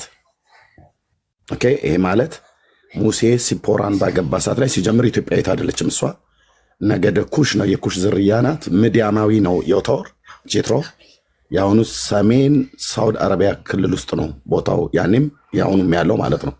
እና የኩሽ ህዝብ ነው፣ የጥቁር ህዝብ። በሰባ ሊቃናት ትርጉም ላይ ሴፕተዋጀንት ላይ ብቻ እንጂ ኢትዮጵያ ተብሎ የተተረጎመው በዕብራይስጡ መጽሐፍ ቅዱስ የብሉይ ኪዳን መጽሐፍት ላይ ኢትዮጵያ የሚል ቃል አንዲት ቦታ የለም፣ አንዲት ነቁጣ ቦታ የለም። ስለዚህ ሙሴ ያችን ሴት ያገባው የምድያም ካህን የሆነው ጄትሮ ዮቶር የተባለውን የእሱን ልጅ ያገባው አሕዛብ ሴት ነች። አዎ ይህንን ግን እሷን ሲያገባ የእግዚአብሔር ሰው ታላቁ ነቢይ ሙሴ ያኔ ሕግ በሲና ተራራ ላይ እግዚአብሔር ከጌታ ጋር ስብሰባ አድርገው ያኔ ሕግን ገና አልተቀበለም ነበር። የሕገ ኦሪት ባልተሰጠበት ዘመን ነው ሙሴ ያገባው። ሕገ ኦሪት ከመሰጠቱ ከ40 ዓመት በፊት እንደሚታወቀው 40 ዓመት በምድረ በዳ ላይ ቆይቷል። መጽሐፍ ቅዱስ ተማሪዎች እንደሚናገሩት የ80 ዓመት ሰው በሆነ ሰዓት ላይ ነው ከዛ ከዮቶር ወደ ግብፅ ወደ ፈርዖን ሲልከው የ80 ዓመት ሰው ነበር በዕድሜ ነው የሚባለው ሙሴ። ከዛስ 40 ዓመት መርቷቸው ደግሞ ካወጣ በኋላ በምድረ በዳ 40 ዓመት ከተንከራተተ በኋላ በ40ኛው ዓመት ፍጻሜ ላይ በ120 ዓመቱ ወደ ጌታ ሄደ ማለት ነው። ስለዚህ ያኔ ሲፖራን ባገባ ሰዓት ላይ የምድያም ካህን ሲፖራን ባገባ ሰዓት ላይ ሕጉ አልተሰጠም። አሕዛብ አግቡ አታግቡ ብሎ የሚል ሕግ አልተሰጠም። ይህን ጥያቄ ሁለተኛ እንዳትጠይቅ እህቴ። ለወደፊትም ሰዎች እንዲህ ብለው ካሉሽ ሙሴ ሕግ ሳይሰጥ በፊት ነው ያገባው። 4 ነጥብ ጨርሰናል። ቴንኪው ቀጥሉ።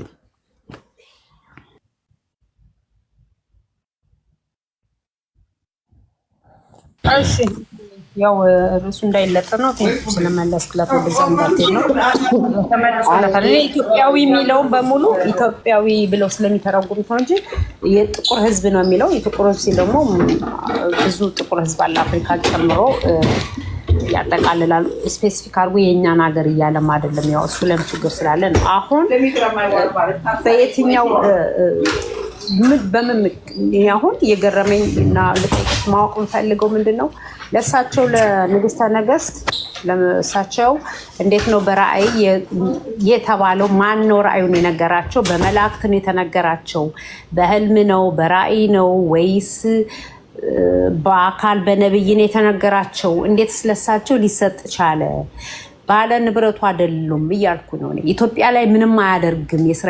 የቃል ኪዳኑ ታቦት እስራኤል አገሩ ምድሩ ህዝቡ ቁጭ ብሎ እኛ ሀገር ላይ ምን ያደርጋል ነው የኔ ጥያቄ።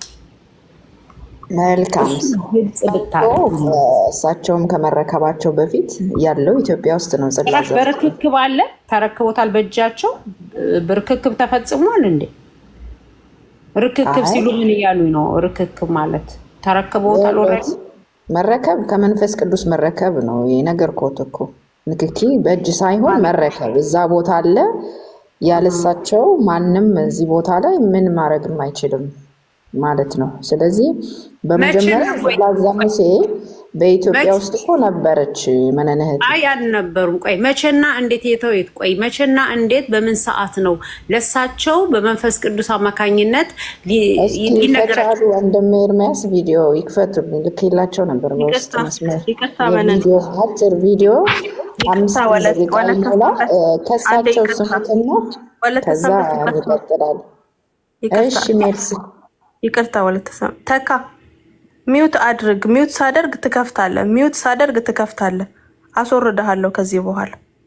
ጥያቄ ልጠይቅ ነው። ለምን ታስራላለች? የእናንተ ሚውት አድርግ። እነሱ እየተወያዩ ነው። ቀጥሉ። እሺ ተባረክ። ሜርሲ እኮ ነው። አሁን ጥያቄ ቀጥታ እንዲመልሱልኝ ነው ወለተ ሰንበት። የመጀመሪያው ምክንያቱም ቅድም ተናግሬያለሁ፣ አልደግመውም። ምክንያቱም ምንም ምክንያት የለውም። እኔ እግዚአብሔር አልኩ። አሁን አገልግሎት ላይ ቢውል አገልግሎት አይውልም በዚህ ዘመን። አሁን ታቦቱ ቢገኝም ምንም ጥቅም የለውም። አስቀድሞ በቃ የሞት አገልግሎት ተብሎ ከመንገድ ላይ ወጥቶ የለም። በቃ አማናዊ የሆነ ክርስቶስ ኢየሱስ መጥቷል። ኢቭን ቢኖራቸው እስራኤላውያን አሁን ራሱ ታቦቱ ቢኖራቸው ምንም አይጠቅምም። እግዚአብሔር አሁን እዛ ታቦት ላይ ምንም የሚሰራው ነገር የለም። ስለዚህ ታቦቱ ክርስቶስ ኢየሱስ እስከሚመጣ ድረስ ጥላ ሆኖ ያገለገለ ነው። ክርስቶስ ኢየሱስ የሕግ ፍጻሜ ሆኖ ራሱ መጥቶልናል። ስለዚህ እሱ ምንም አይጠቅመንም። ታቦቱ ቢኖር እንኳን ለእስራኤላውያን አይጠቅማቸውም። ከቅርስነት ባሻገር ቢኖር ለቅርስነት ነው። ሰው ይጎበኘዋል፣ ይጠቅማል። በቃ ቅርስነት ነው፣ ታሪክ ነው፣ አለቀ። ከዛ ውጭ ግን መንፈሳዊ አገልግሎት አይሰጥም።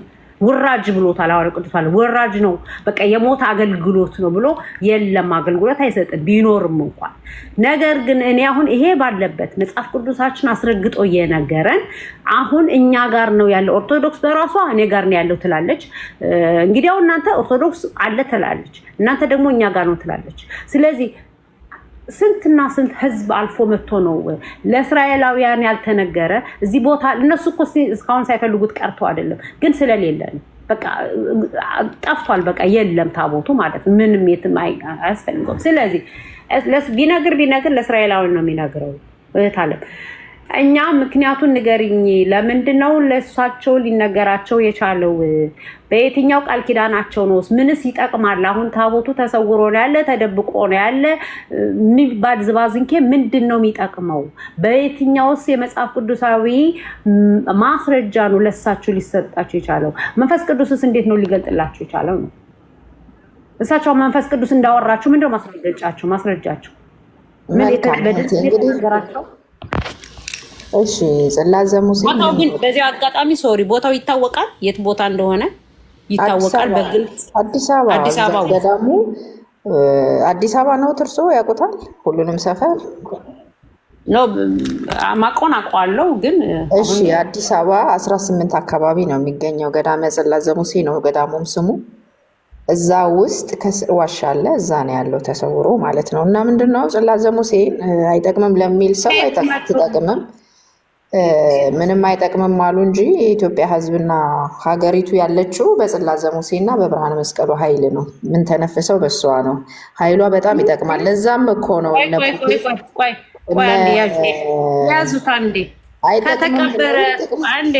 ከተቀበረ ተቀብሯል እያሉ ቆይ ዋሻው ውስጥ ተቀብሯል እያሉ ኦኬ እሺ ይሁን የተቀበረ አገልግሎት የማይሰጥ የተቀበረ ዋሻው ውስጥ የተቀበረ እንዴት ነው በሱ ኃይል እንደነው ተቀብሯል አላልኩም እኮ የኔ ዋሻ አለ ዋሻ ውስጥ እኮ አገልግሎት አለ በስውራን አባቶች አገልግሎት አለ እኛ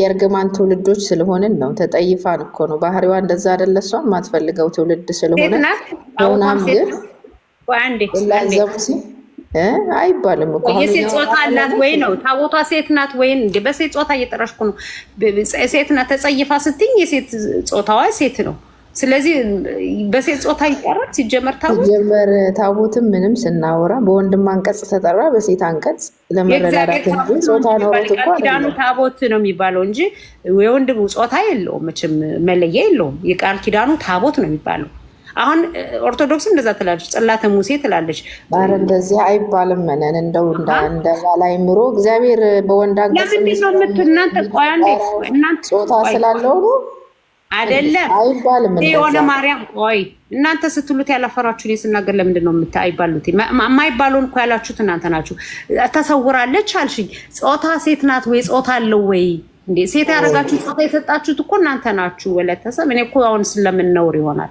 ጾታ ተሰውራለች አልሽ አለች ካልሽኝ አትሰራም ምናምን አልሽ ኃጢያተኛ ነሽ ጾታ አላት ወይ ያልኩሽ ለዛ የተነሳ ነው ስለዚህ እኔ ወንድም አንቀጽ ተወራ በሴትም አንቀጽ ተወራ ስለ ጾታ አይደለም ስለ ጾታ ለምን መረዳት ተቻለ አለብን እንደባላለ እንግዲህ ነገርኩት እኮ ትክክለኛዎቹ እስራኤላውያን እኛ ነን የቃል ኪዳን ህዝብና የቃል ኪዳን ምድር እሺ በመጽሐፍ ቅዱስ ያስረዱት ይሄ ሁለት አይሁድ አጠገብሽ አሉ ሰንያ አጠገብሽ አይሁዳዊት ናት እኮ ባለፈው ሄደንበታል ስለዚህ እስኪ እኛ እንደሆነና አይሁዳውያን መጽሐፍ ቅዱሱን እየጠቀሽ በየትኛው ቃል ዘመን ቃል ኪዳን እግዚአብሔር እንደገባልን ለኛ ይሄ የቃል ኪዳን ታቦት ለእናንተ ሰጥቻለሁ እናንተ ናችሁ አይሁዳዊ ከእናንተ ጋር ነው ቃል ኪዳን የምገባው ብሎ ልክ ለእስራኤል ህዝብ በሙሴ በኩል በዛ በተራራው ላይ እንደተናገረ ቃል ኪዳን እንደገባ እስኪ የሚያስረዳ ነገር ስጭ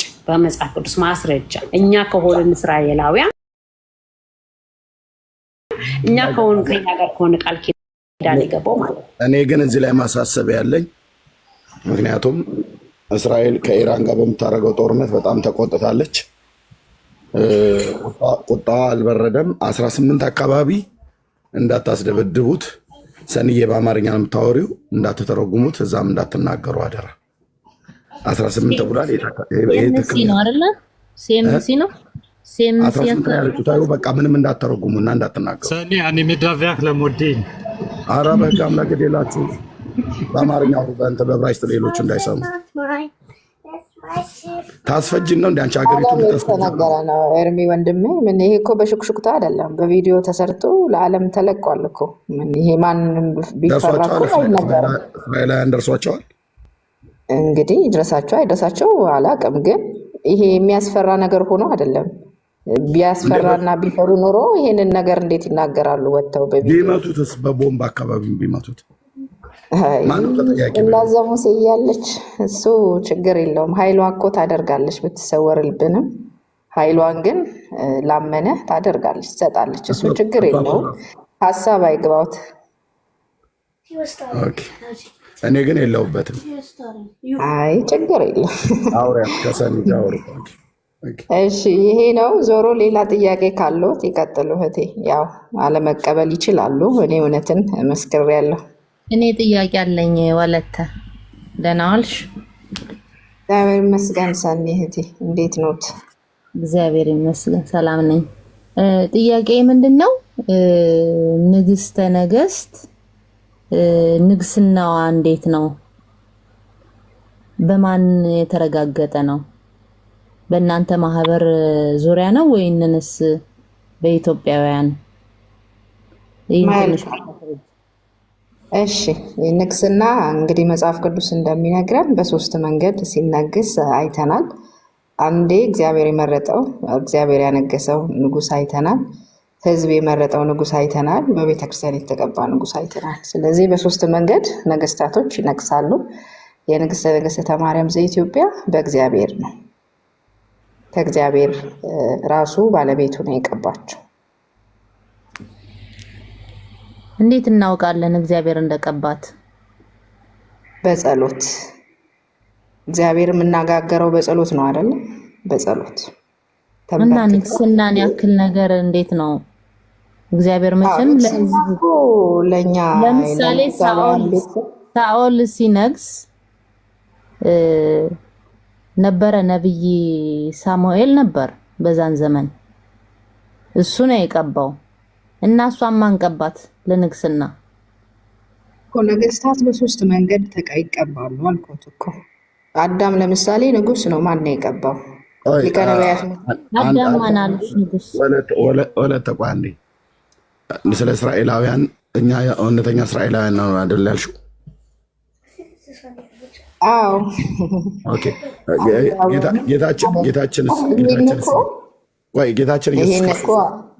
ጌታችን ኢየሱስ ክርስቶስ እስራኤላዊ አይደለም አይደል? ኢትዮጵያዊ ነው አይደል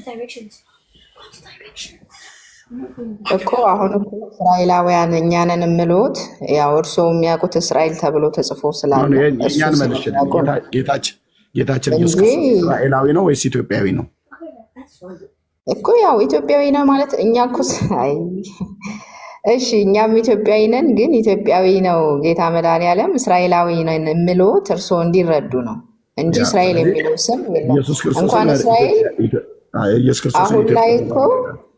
አሁን ላይ እኮ ጥያቄ ያጨረ መልሽ ያስችልናል። ኢትዮጵያ የሚለውንም ስም እኮ አሁን አንቀበልም። አቢሲኒያ ላይ ደርሰናል። አቢሲኒያ ነው ስሟ። ኢትዮጵያ የሚለውም የኛ አይደለም፣ ግሪክ ናት የሰጠችን። ስለዚህ ኢየሱስ ክርስቶስ ራሱ አቢሲኒያዊ ነው እንጂ እስራኤላዊ አይደለም። አቢሲኒያ ከዚህ በኋላ በደንብ ወጠረሽ ያዥልኝ። እኔ ጭጭ ብዬ ነው የምሰማው። የሚመልስ ካለ እነሰኒ መልሱ። ጓሄድ ኢትዮጵያ እስራኤላዊ አይደለም ኢየሱስ ክርስቶስ ብላለች። አቢሲኒያዊ ነው ማለት አሁኗ ኢትዮጵያዊ ነው ማለት ነው። በሉ አሁን ቀጥሉ። እሺ እኔ አንድ ጥያቄ ያለኝ ይቻላል ወለተ? ከዛ ሰኒ ትቀጥላለች። መልካም እሺ፣ ደስ ይላል። ያው በጥሩ ሁኔታ እየተወያየን ስለሆነ ቀጥሉ።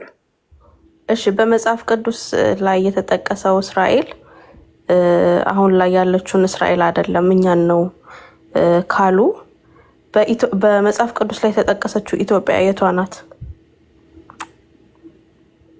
ራሷ ኢትዮጵያ። አሁን እኮ ኢትዮጵያ አሁን እኔ እስራኤል የሚለውን ኢትዮጵያ ብዬ ነው የማነበው መጽሐፍ ቅዱስ ላይ፣ ኢትዮጵያ የሚለውንም ኢትዮጵያ ስለ አቢሲኒያ። ስለዚህ ኢትዮጵያም እስራኤልም የሚገልጸው በመጽሐፍ ቅዱስ የአሁኒቷን ኢትዮጵያ ነው እያሉ ነው። አዎ የአሁኒቷ ኢትዮጵያ፣ ዓለም በጠቅላላ ስሟ ኢትዮጵያ እኮ ነው ከጥንትም ጀምሮ። እንደዚህም ብለው ነው ማሰብ ያለበት እስከ ብራዚል እስከ ዓለም ጠቅላላ ከሆነ መጽሐፍ ቅዱስ የሚጠራት የቱርክም ግሪክም ግብፅም ሁሉም ነው ማለት ነው። አዎ ዓለም ስሟ እኮ አንድ ነበረ፣ ቋንቋዋም አንድ ነበረ ተብሎ ተጽፏል ዘፍጥረት ላይ። እሺ ማንሽ ሰንዬ ቀጥይ።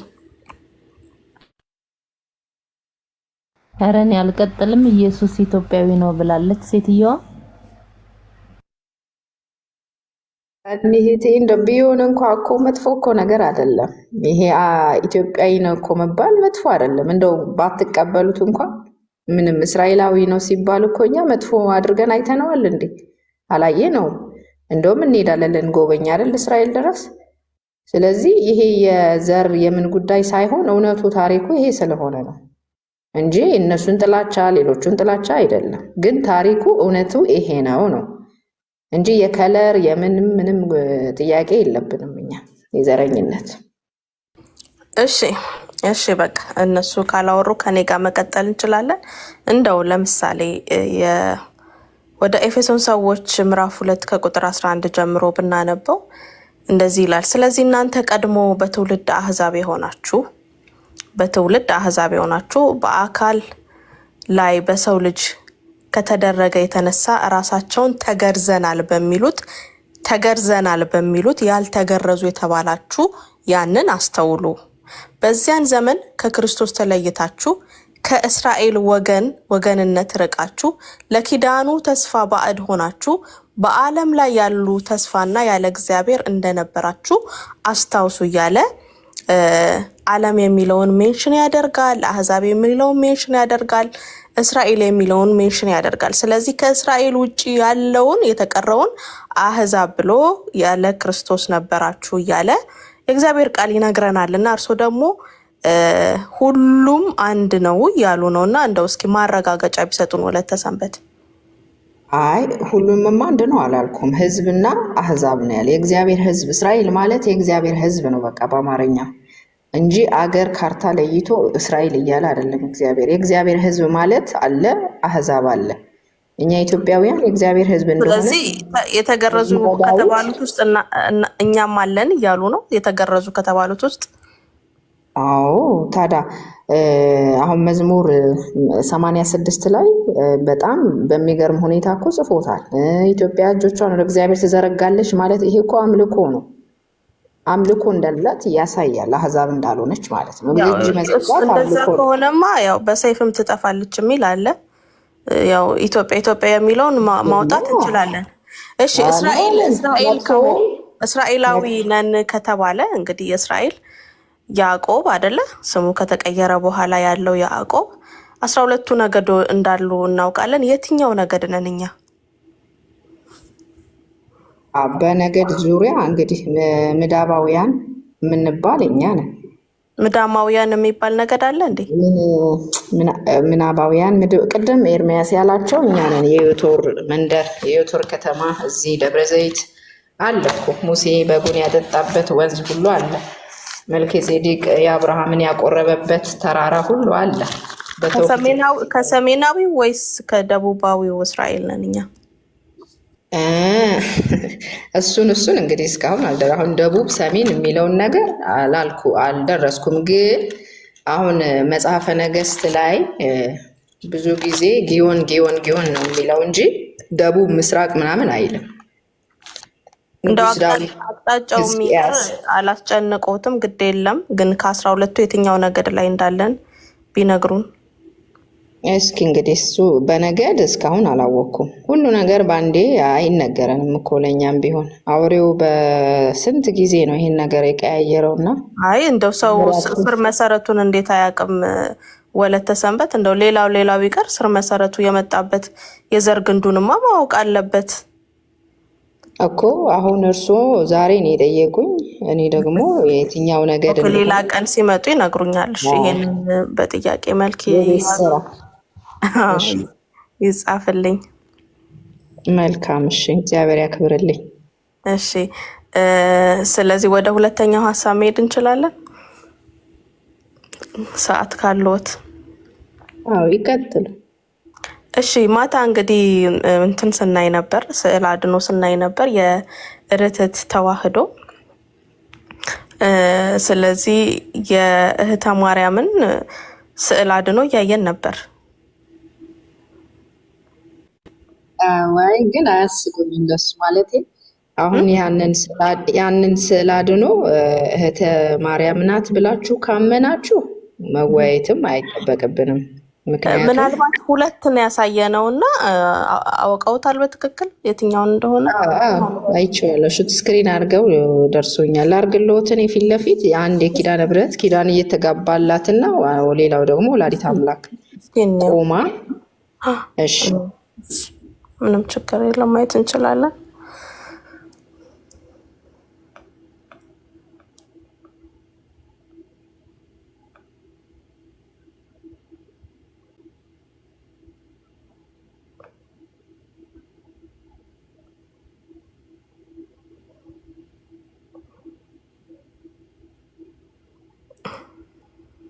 ራቡኒ እሺ። አዎ እሱ የማን ነው ወለተ? ይሄ የኪዳነ ምሕረት ነው። ኪዳን ሲገባላት ኪዳነ ምሕረት ማለት በኦርቶዶክስ ቤተክርስቲያን ኪዳነ ምሕረት የሚሏት ኪዳነ ምሕረት ማለት ወላዲተ አምላክ ናት እኮ ሌላ እኮ አይደለም እኮ። ያው ከኦርቶዶክስ ጋር ተመሳሳይ ነው ወይ ነው የምለው የኔ ጥያቄ።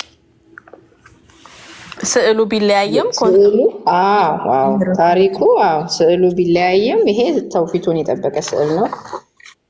ያኛው ግን አንደኛው የካቶሊክ ነው፣ ብቻዋን ቆማ ያለችው። የኛ አይደለም ማለት ስትሳል አንደኛ ቃል ኪዳን ሲገባላት አያሳይም። ስለዚህ ኪዳነ ምሕረት ለማለት የግድ ቃል ኪዳን ሲገባላት ማየት አለብን። ብቻዋን ቆማ ያለ ቅዱሳን ያለ ጠባቂ መልአክ አትሳልም። በኢትዮጵያ ትውፊት ስዕላን ሲሳሉ ጠባቂ መልአክ ግድ ነው። ከዛ ውጪ ከሆነ የካቶሊክ ነው። ስለዚህ ኪዳነ ምሕረት ናት እያሉኝ ነው። አዎ ኪዳነ ምሕረት ናት። የለበሰችው የኢትዮጵያዊ አለባበስ ወርቃማ ካባ፣ ነጭ የፈትል ልብስ ነው የለበሰችው። በርከክ ብላ ያው ቃል ኪዳን ስትቀበል አይታይም። አክሊል አይደለም የሚደረገው፣ አይታይም። ከስር ደግሞ መላእክት እያዩ ነው ለምስክርነት። ከስር ደግሞ ሰንሰለት አለ። የአዳም ሰንሰለት ሲፈታ አይታይም። ምናልባት ትልቁ ላይ ብታረገኝ ይታያል። ትልቁ ላይ ኖት። እኔና ወለተን እኩል ታረጉናላችሁ ከይቅርታ ጋር።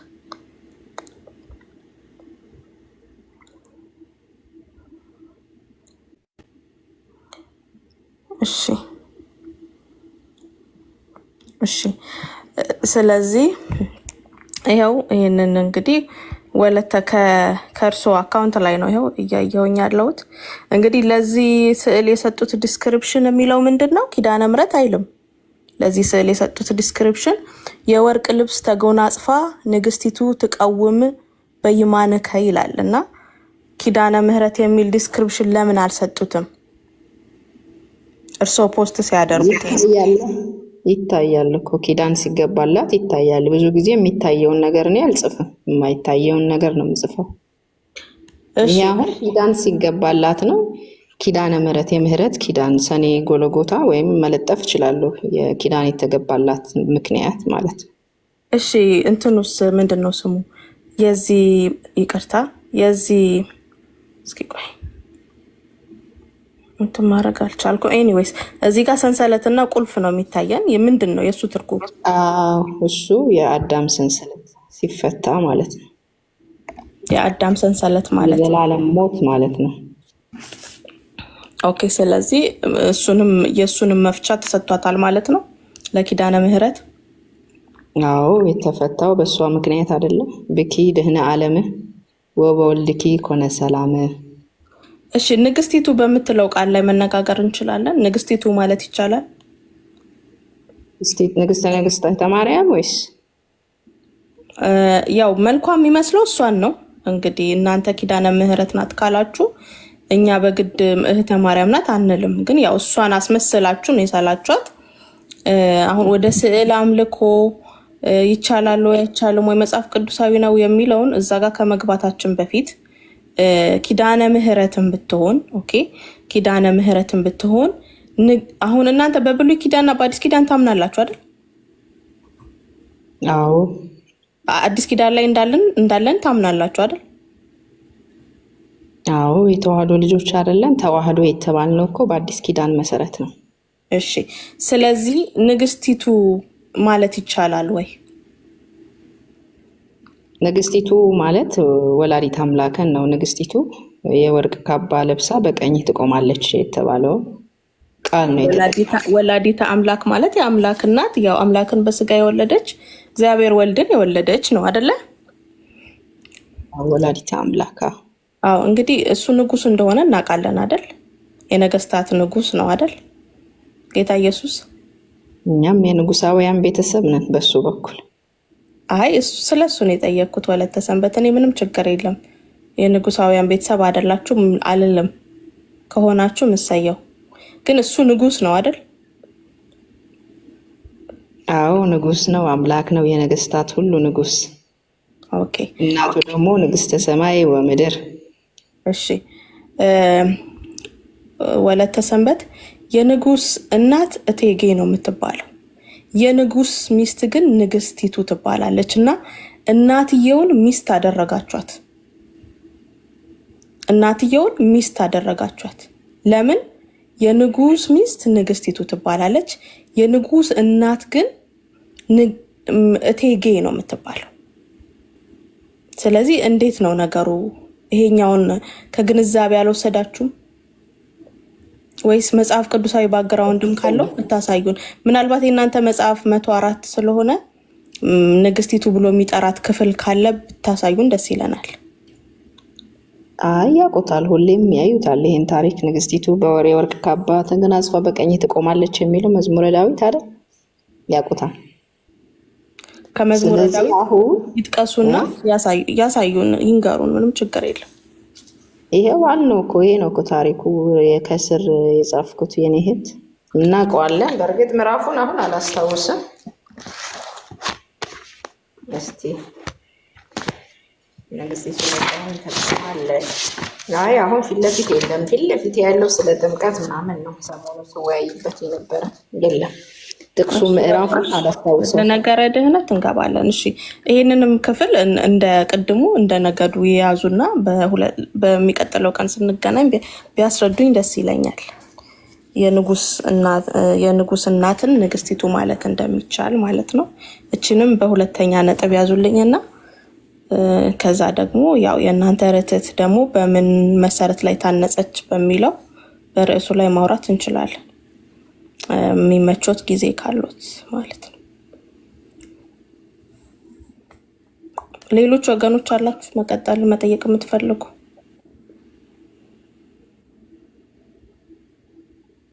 እኔ ግን ነርስዬ እየወጣሁ ከጋራ ስለሆነ ዝም ያልኩት ቅድምና እየነዳሁ ስለሆነ ታብራራልን እስኪ። ማናችሁ ስዕሏ?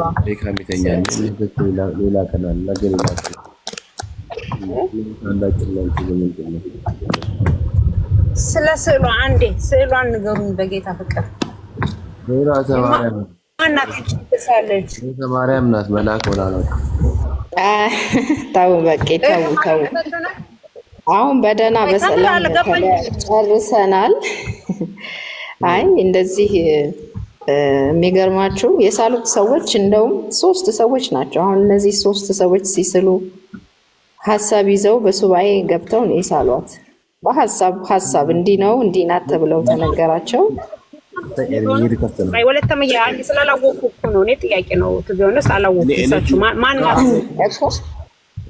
የወሎት ስዕል ሲሳል በመጀመሪያ እንግዲህ ይሄንን ሚስጥር የተገለጠላቸው ንግስተ ነገስት ናቸው። ሰዓሊዎቹ ደግሞ የሳሉት ንግስተ ነገስት በሌሉበት ማንም ሰው በሌለበት በሱባኤ ብቻቸውን 3 ሰው ሆነው ነው የሳሏት። ሀሳቡን ነው ይዘው የገቡት። ስለው ይዘውት የማ ፎቶ ነው የኔ ጥያቄ የማ ስዕል ነው? ኪዳነ ምሕረት የተባሉት ወለተ ሰንበትና ናቸው። ወለተ መነን ይሰማሻል? ለምን ይላሉ? መነን እህቴ የነገርኩት ሀሳብ ነው ይዘው የገቡት። ይቅርታ ወለተ ሰንበት መቆየት የሚችሉ ከሆነ እንደው ይሄንን ጉዳይ ከኦርቶዶክሳውያንም ጋር አንድ ላይ ብናሳየው አይ ቲንክ ቤካ ጋር ሊነጋበት ይመስለኛል አይደለ? እኔም ሊነጋ ነው ከሌሊቱ 9 ሰዓት። ችግር የለም ከደከማችሁ ሌላ ቀን መወያየት እንችላለን። አይ ልተኛ እያለ ነው አልሰማነውም። እንዳልክም እንዲህም ሰላም ይበለን። ግን እርሶ ጥያቄ ያለኝ ወለተ በስነ ስርዓት ሳንዘላለፍ ምንም ችግር የለም። እባክዎትን አይፍሩ፣ አይደንግጡ። እኔ ደግሞ የሚደነግጥ ሰው ያውቃል። ቤካ እኔ አንተ ትተኛለህ ብዬ ነው ጥያቄ ትላለህ። እንደዛ ከሆነ መነን ትጨርስ። ኧረ በጌታ እንዴ መርሲ። ቆይ አንዴ መነኗ ችግር የለውም እንዴ መነኗ ስንቴ መስቀል ይዛ አሳለመች እንዴ። እኔ አንዴ ላሳለም እስቲ። እሺ ወለተ እርሱ አሁን የከፈቱት ያሳዩት ስዕል የኪዳነ ምሕረት ነው ያሉን? አዎ ኪዳነ ምሕረት ማለት ራሷ ናት ማለት አይደለም። ሀሳቡ ነው የተሳለው። የኪዳነ ምሕረት ስዕል አድህኖ እንለዋለን። ስዕል አድኖ። እሺ ማለት እርግጥ ስዕል አድኖ ተብለው የሚጠሩት 2 ስዕሎች ብቻ ናቸው። የጌታ መድኃኔዓለም የስቅለቱና ወላዲት አምላክ ልጇን አቅፋ ያለው ስዕል ብቻ ነው ስዕል አድህኖ ተብሎ የሚጠራ። ባሉን እኮ እንትና ማን ነው የሚባለው ሰውዬ ማርያም የሚባለውም ሰውዬ እኮ እንደዛ አሉን። አንዳንዶች መጥተው ስዕል አድኖ አይባልም ቅዱሳት ስዕላት ነው የሚባሉት፣ ስዕል አድኖ በጭራሽ ሊባል አይችልም ብለው ሌሎቹ ይሞግታሉ። እናንተ ደግሞ መታችሁ አይ ስዕል አድኖ ይባላሉ። የሚባሉትም 2 ብቻ ነው፣ ሌሎቹ አይባሉም። 2 ግን የማርያምና የክርስቶስ ያው እናንተ ብላችሁ ስለምትሉ ማለት ነው እርሱ ብቻ ነው እነርሱ ብቻ ናቸው ስዕል አድኖ ሊባሉ የሚችሉት አሉ። ወጪ ስዕሉ ያድናል ነገሮች ላይ በጥንት ጊዜም በምእመን ቤት የሚፈቀደው የእነሱ ስቅለቱ ሳይሆን የወላዲት አምላክ ልጇን አቅፋ ብቻ ነበር። አሁን ነው ያው የገቡ እርሶ ግን የሚረብሹት ነገር ነው ሁልጊዜ የሚገርም። አይ እሺ ይቅርታ።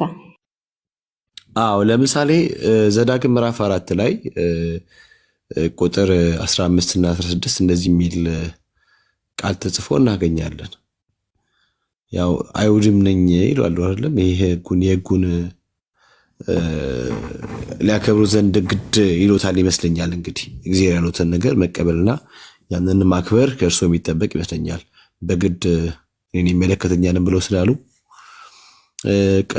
ስፍራውን በጌታ ስም አነባለሁ። እንደዚህ ያለ እግዚአብሔር በኮሬብ በእሳት ውስጥ ሆኖ ባናገራችሁ ጊዜ መልክ ከቶ አላያችሁምና እጅግ ተጠንቀቁ የሚል ተጽፎ እናገኛለን። እግዚአብሔር በኮሬብ በእሳት ውስጥ ሆኖ ባናገራችሁ ጊዜ መልክ ከቶ አላያችሁምና እጅግ ተጠንቀቁ፣ ከዚያ እንዳትረክሱ። የተቀረጸውን ምስል የማንኛውም ነገር ምሳሌ በወንድ ወይም በሴት መልክ የተሰራው ያለና የአሁኑ ያየነው መቼስ ስዕል አድኖ ብሎ ያሉት እርሶ በሴት ጾታ ነው አይደለም ያለው? ኪዳነ ምሕረት ማለት በሴት ጾታ ነው። እዚህ ጋር ግን በወንድም በሴትም ማትመሰሉ የሚል ትእዛዝ ከእግዚአብሔር አምላክ ተላልፏል። ተጠንቀቁ የሚል ዋርኒንግ አስከትሎ ነው የመጣውና እሱ ብቻ ሳይሆን እንዳትረክሱ ይላል። ስዕሉን ቅዱስ ነው ወይስ ርኩስ ነው ብለን የምንጠራው? አዎ ምስል በነገሮች ላይ ምስልና ስዕል ትርጉሙ ይለያያል። ምስል ይሄ ሐውልት ተደርጎ የሚሰራ ልክ አሁን ቅርጽ ያለው ነገር ማለት ነው። እሱ ነው። ይሄኛው ስዕል ነው። እኛ የምንጠቀመው ስዕል ነው። ሀሳቡን መሳል፣ የተጻፈውን ነገር ወደ ጽሁፍ ወይ ደግሞ የተገለጠለትን ነገር ወደ ስዕል መቀየር ነው። ይሄ አይገናኝም። እውነት ነው። አሁንም ቢሆን ምስል እኛ እንጠቀምም። ለዛ ነው በቤተክርስቲያን አሁን መላእክትን ተጀምሯል በአዲስ ፋሽን በሐውልት መልክ እየተሰራ እሱ አሁን ተውፊት አይደለም። ወለት ምን አለው መሰሉት? እኔ አሁን እስላለሁ። እኔ ስዕልም እችላለሁ፣ ሳሊም ነኝ። ስዕል ስስል እኔ ይቀርጻለሁ፣ እየቀረጽኩ ነው ምስለው። እያንዳንዱ ነገር ሼፓፕ እያደረኩ ነው ምስለው፣ የምፈልገውን አይነት ቅርጽ እስኪያመጣ ድረስ ማለት ነው። ስስል የምፈልገውን ነገር በምናቢ ውስጥ ያለውን ነገር ነው ወረቀት ላይ ማሰፍረው፣ አለቀ። ስለዚህ ማንኛውንም ስዕል ሲስሉ በውስጡት ያሉትን ስዕል ነው በወረቀት ላይ የሚያሰፍሩት፣ ውጭስ የቀረጹ ነው፣ ሌላ ነገር የለውም። ግን እሱ ያሳዩትን ስዕል እግዚአብሔር አምላክ ማንም ሰው በወንድሙ በሴት እንዳይመስል ከልክሏል። እና የሚሰራው ሰውዬ እንደሚረክስ በቀጥታ ነገር እንዳትረክሱ ብሎ ካለ የተቀረጸውን ምስል በማንኛውም ምሳሌ በወንድ ወይንም በሴት መልክ የተሰራውን ብሎ ካሉ ካለ እግዚአብሔር ቃል እርስዎ ያሳዩን ስዕል ብሎ የጠሩት እርኩስ ነው ወይንስ ቅዱስ ነው ጥያቄ። ይሰማል? ድምጼ ስልክ እየገባ ነው እና ይሰማል። ይሰማል? ይሰማል። እሺ ከስር አንድ እህት አስገቡኝ እያሉ ነው እና አስገቧቸው። እውነት የሚለው አላስገባቸው። እሺ አሁን ምንድነው መጽሐፍ ቅዱስ ውስጥ ስናይ የተፈቀደ ስዕል አለ፣ ያልተፈቀደ ምስል አለ። ምስልና ስዕል አንድ አይደለም። አሁን ያልነሱልኝ ቃል ስለ ምስል ነው የሚያወራው። ስለዚህ እኔ ከቃሉ ጋር ነኝ እኮ እኔ ጋር ምስል የለም ስዕል እንጂ። እሺ እየሰሙኝ ነው እባክዎትን። አሁን እርሶ ጋር ያለው ስዕል አይሰማም? ጥያቄ ግልጽ ነው። እርሶ ያሳዩን ስዕል እርኩስ ነው ቅዱስ ነው? ስዕል አድህኖ እያልኩት እኮ ነው ወንድሜ። እርኩስ ነው እንዴት ብዬ ልለው ትችላለሁ? ወይ እርሶ እርኩስ ከመሰሉት የሚፈልጉትን አስተምህሮ መረዳት በሚችሉበት መንገድ መጠየቅ ነው እንጂ እንዴት ስዕል አድህኖ እርኩስ ይባላል እንዴ? መጽሐፍ ቅዱስ ግን እንዳትረክሱ የተቀረጸውንም ምስል የማንኛውንም ነገር ምሳሌ በወንድ ወይም በሴት ምስል እኮ ነው የሚለው አልኮት። ምስል እኮ እኔ ጋ የለም ስዕል ነው ያለው። ምስልና ስዕል በትርጓሜ አይገናኝም እያልኩት ነው። ምስል ማለት ይሄ ሐውልት ነው በቅርጽ የሚሰራ ልክ እርሶን አስመስዬ መስራት ማለት ነው። ስዕል ደግሞ እርሶን አስመስሎ መሳል ነው። ሁለቱም ያመሳል እኮ ምንም ለውጥ የለውም። ያኛው መቅረጽ ነው። እንደ ሐውልት መቼም አይሳልም ይቀረጻል እንጂ ለሁሉም ምስል አይደለም። እኔ ጋ ያለው ስዕል አድኖ ነው። ሀሳብ ነው የተሳለው። የተጻፈ ነገር ወደ ስዕል ነው የተሳለው። ስዕል ደግሞ ይነበባል እኮ ለማንበብ ለማይችሉ አስተማሪ ነገር ነው። ይሄ እግዚአብሔር ሳሉ ብሎ አበባ ሳይቀር የተሳለበት ቦታ አለ። እሱንም ማየት ይችላሉ መጽሐፍ ቅዱስ ላይ። ስለዚህ የሚፈቀደውንና የማይፈቀደውን ለይተን መሄድ ነው እንጂ ፈጽሞ ስዕል አትሳሉ ብሎ እግዚአብሔር አላዘዘም። አዎ ግን እኮ በጣም የሚገርመኝ ነገር ኦርቶዶክስ ብቻ እኮ ናት በብሉይ ኪዳን ስርዓት ስታክ አድርጋ የቆመችው። አዲሱን ስርዓት የማትቀበል ማለት አዲሱን ኪዳን በክርስቶስ ኢትዮጵያ ለዛ እኮ ነው የዓለም ብርሃን የምትባለው። ከእሷ ነው ሌላው ሊማር የሚችለው። ሕግና ስርዓት የሚወጣው ከኢትዮጵያ ነው። ስለዚህ ኢትዮጵያ የያዘችው ነው እንጂ እውነት ሌላ ዓለም የያዘው ታሪክ ስለሌለው ነው። የሐዲስ ኪዳንም ታሪክ የለውም። አንዴ ከይቅርታ ጋር አሁንም የእግዚአብሔርን ቃል እውነት የጣሰ ነገር ስለተናገረች እንደኛ በመስረጃ ታምጣ። እኛ ህግና ስርዓት የሚወጣው ከየት ነው ብሎ ይላል የአምላካችን ቃል። ከእስራኤል ከኢየሩሳሌም ነው ይላል። ኢሳይያስ 2:1-3 ያለው ማንም ያነብልኝ። እንደዚህ ብሎ የተናገሩት ነቢያት ህግ ከጽዮን የእግዚአብሔርም ቃል ከኢየሩሳሌም ይወጣል ነው ብሎ የሚለው። ምክንያቱም ንጉሱ በዛ ስለሚነግስ፣ እሷ ደግሞ የዓለም ብርሃን የሆነች ኢትዮጵያ ናት። ህግና ስርዓት ከእሷ ነው የሚወጣው ብላ ስላለች ይህንን ክሌም ያደርገችውን ቃል ከመጽሐፍ ቅዱስ ከነቢያቱ ቃል ታሳየናለች ማለት ነው። ኢሳይያስ 2 ወገኖች ወደ ውጭ ስለወጣው መኪና ውስጥ ነኝ ያለሁት። ኢሳይያስ 2:1-3 ድረስ ያለው። እሺ የአሞጽ ልጅ ኢሳይያስ ስለ ይሁዳና ስለ ኢየሩሳሌም ያየው ይህ ነው። በዘመኑ ፍጻሜ የእግዚአብሔር ቤተ መቅደስ ተራራ ከተራሮች ከፍ ብሎ ይመሰረታል፣ ከኮረብቶችም በላይ ከፍ ከፍ ይላል። ህዝቦችም ሁሉ ወደዚያ ይጎርፋሉ። ብዙ ህዝቦችም መጥተው እንዲህ ይላሉ፣ ኑ ወደ እግዚአብሔር ተራራ ወደ ያዕቆብ አምላክ ቤት እንውጣ። እርሱ መንገዱን ያስተምረናል፣ በጎዳናውም እንሄዳለን። ሕግ ከጽዮን የእግዚአብሔር ቃል ከኢየሩሳሌም ይወጣልና። ሕግ ከየት ነው የሚወጣው የሚለው? ከጽዮን። የእግዚአብሔር ቃል ከየት ነው የሚወጣው? የእግዚአብሔር ቃል ከኢየሩሳሌም። ኦኬ። ስለዚህ ዓለም ሁሉ የሚተዳደርበት ሕግና ስርዓት የሚወጣው ከየት ነው ማለት ነው? ከእስራኤል ማለት ነው፣ ከኢየሩሳሌም። ማን እዛ ስለሚነግስ ማዛ ስለሚሆን ነው ሕጉ የሚወጣው? ንጉሱ የዳዊት ልጅ የእግዚአብሔር ልጅ ኢየሱስ መጥቶ ስለሚነግስ ማለት ነው። አሁን አንቺ ኢሳይያስ ሕግ ከጽዮን እግዚአብሔር ቃል ከኢየሩሳሌም ይወጣል፣ አሕዛብ ሁሉ ወደዛ ነው የሚሰበሰቡት። የያዕቆብን መንገድ ፍለጋው እንዲከተሉ እሱ ያስተምረናል፣ በጎዳናው እንሄዳለን ይላሉ ነው ብሎ ቢለው ታላቁ ነቢይ። አንቺ ከኢትዮጵያ ነው፣ ኢትዮጵያ ብርሃን ናት እና ከኢትዮጵያ ነው የሚወጣው ሕግና ጽዮን ብለሽ ያልሽበትን እንደዚህ ብሎ የተናገረ ነቢይ እንደኔ በመረጃ ጠቅሰሽ አሳየን። ካልሆነ በቃ እስካሁን ድረስ ያወራሽውም ዝም ብሎ የቡና ወሬ ማለት ነው። ወይዘሮ ስንዱ ከእንግሊዝ ሀገር አይምሯ ጦዞባት ስትመጣ ኢትዮጵያ ገባች። ሽንሽን ቀሚሷን ለብሳ እናንተ ላይ አምጥታ ዝም ብላ የዘረገፈችው ቃል ሁሉ ከአንደኛውም የነቢያት ቃል ጋር አይስማማ፣ ወይ ከብሉይ ኪዳን ነቢያት ትምህርት ጋር አይስማማ፣ ወይ ከጌታችን ከኢየሱስ ክርስቶስ ወንጌል ጋር አይስማማ፣ ወይ ከቅዱሳት ሐዋርያት ትምህርት ጋር አይስማማ። የቡና ወሬ እንኳን አንዳንዱ ጣዕም አለው ተብሎ ይባላል። እናቶቻችን ተሰብስበው ሲያወሩ አሉሽ አሉሽ እንኳን ብለው የሚሉት እንደ ሁሉም ውሸት ነው ተብሎ ባይባልም አንዳንዱ እንደው ታማኝነት ያለው መረጃም እንደው የሚመስል መረጃም አለ። ስለዚህ አሁን መረጃ ቴንክ ዩ። ኢትዮጵያ የብርሃን ሀገር ናት። ትእዛዝና ሕግ ስርዓት ነው የሚወጣው። ሌላ ሁሉ ዓለም ከእሷ ነው ከኢትዮጵያ ነው የሚማረው ብሎ የሚል እንደ ትንቢት የተናገረ እንደ ኢሳያስ አይነት የተናገረ በመጽሐፍ ቅዱስ አስረጅነት ነገር ካልሆነ በቃ አይ ችግር የለም ይበቃናል። ያው ለዛሬው ትውልድ መጽሐፍ ቅዱስ ውስጥ አይደለም፣ ለዛሬው ትውልድ ዛሬ ቆሞ ሕግና ስርዓት የሚነግር ነው የሚያስፈልገው ብዬ ማምነው ነው። ስለዚህ ምንድነው የቡና ወሬ ነው ማለት ነው። በመጽሐፍ ቅዱስ የለም። ለዛሬው ትውልድ መጽሐፍ ቅዱስ ለዛሬው ትውልድ መጽሐፍ ቅዱስ አያስፈልገውም ነው ያልሽው። ምክንያቱም ለዛሬው ለዚህ ትውልድ ሕግና ስርዓት የሚነግረው የለም። የት አለ? አሁን ከእስራኤል ይነገራል። ይኸው ጦርነት ሲሆን ሕግና ስርዓት እየወጣ ነው ከእስራኤል። ያው ከሕግና ስርዓት ልብ ብለሽ ስሚኝ፣ ሕግና ስርዓት ይወጣል ብለው የብሉይ ኪዳን ነቢያት እስራኤላውያን ነቢያት፣ እስራኤላዊው እኮ ነቢይ ነው የነገረሽ። እስራኤላዊው ነቢይ ኢሳያስ የዛሬ 2500 ዓመት ማለት የዛሬ 2700 ዓመት ላይ ቆሞ ለእስራኤልም ቤት ለአሕዛብ ሁሉ ወደ ኢየሩሳሌም ይሰበሰባሉ አለ። እንግዲህ አምላክ ድንግል ትጸንሳለች ብሎ ከተናገረ ከ700 ዓመት በኋላ ነው ፍጻሜው የተገኘው እና አሁን አሕዛብ ሁሉ ወደሱ ይሰበሰባሉ ብሎ ሲል የጌታችን መምጫ በእናንተ ልታመንም ላይታመንም ይችላል። እዛ ውስጥ አልገባ።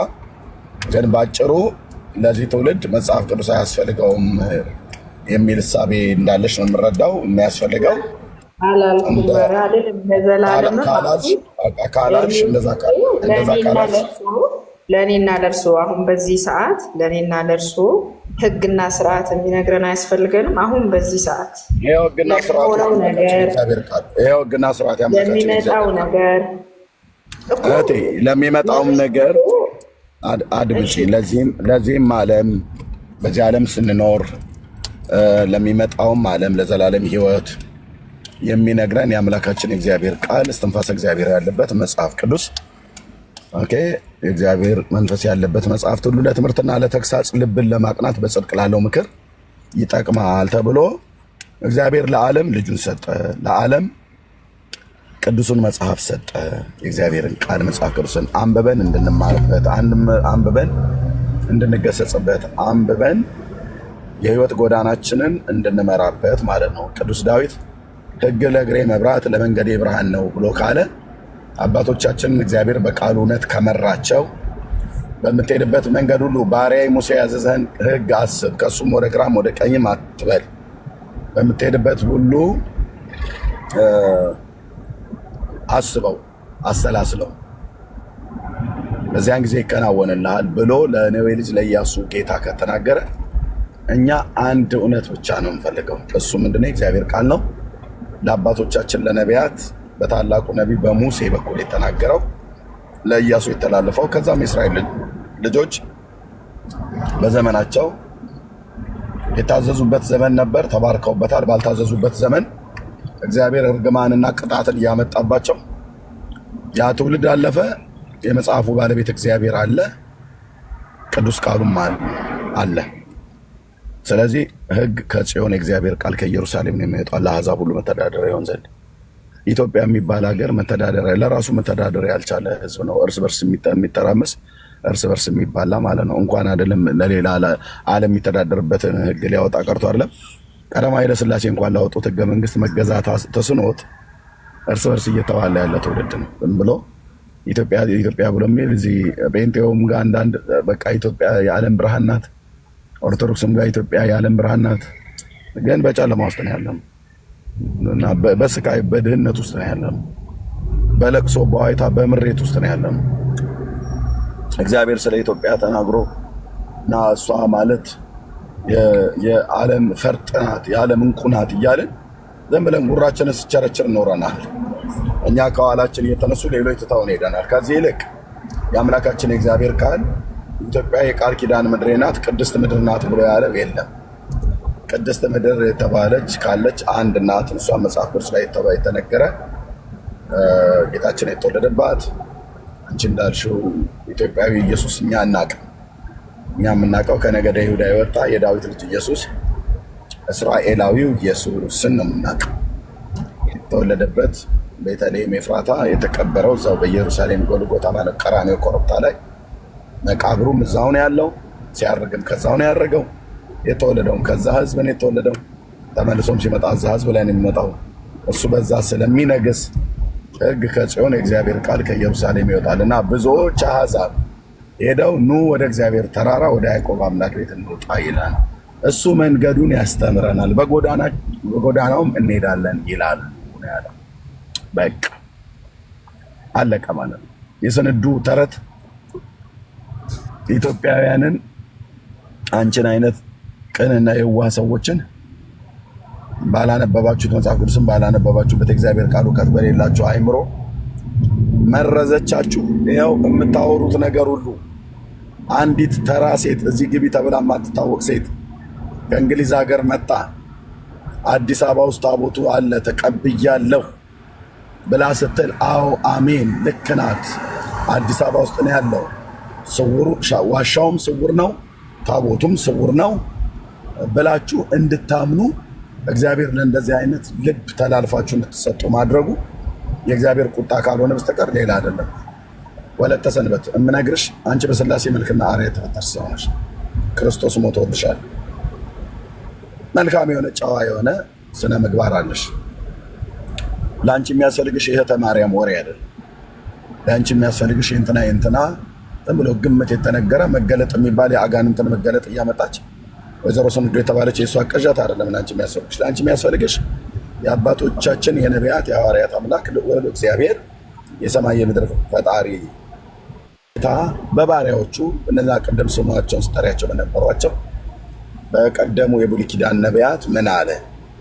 ለምን ያህል ዘመን የሚቆይን ቃል ተናገረ? ለብዙ ሺህ ዘመን ነው ጌታ የተናገረው እና ለብዙ ሺህ ዘመን በባሪያው በነቢዩ በሙሴ አፍ በነ ኢሳያስ በነ ኤርምያስ በነ ሕዝቅኤል በነ ዳንኤል ምን አለ? በአሕዛብ መንግስታት ላይ ምን አለ?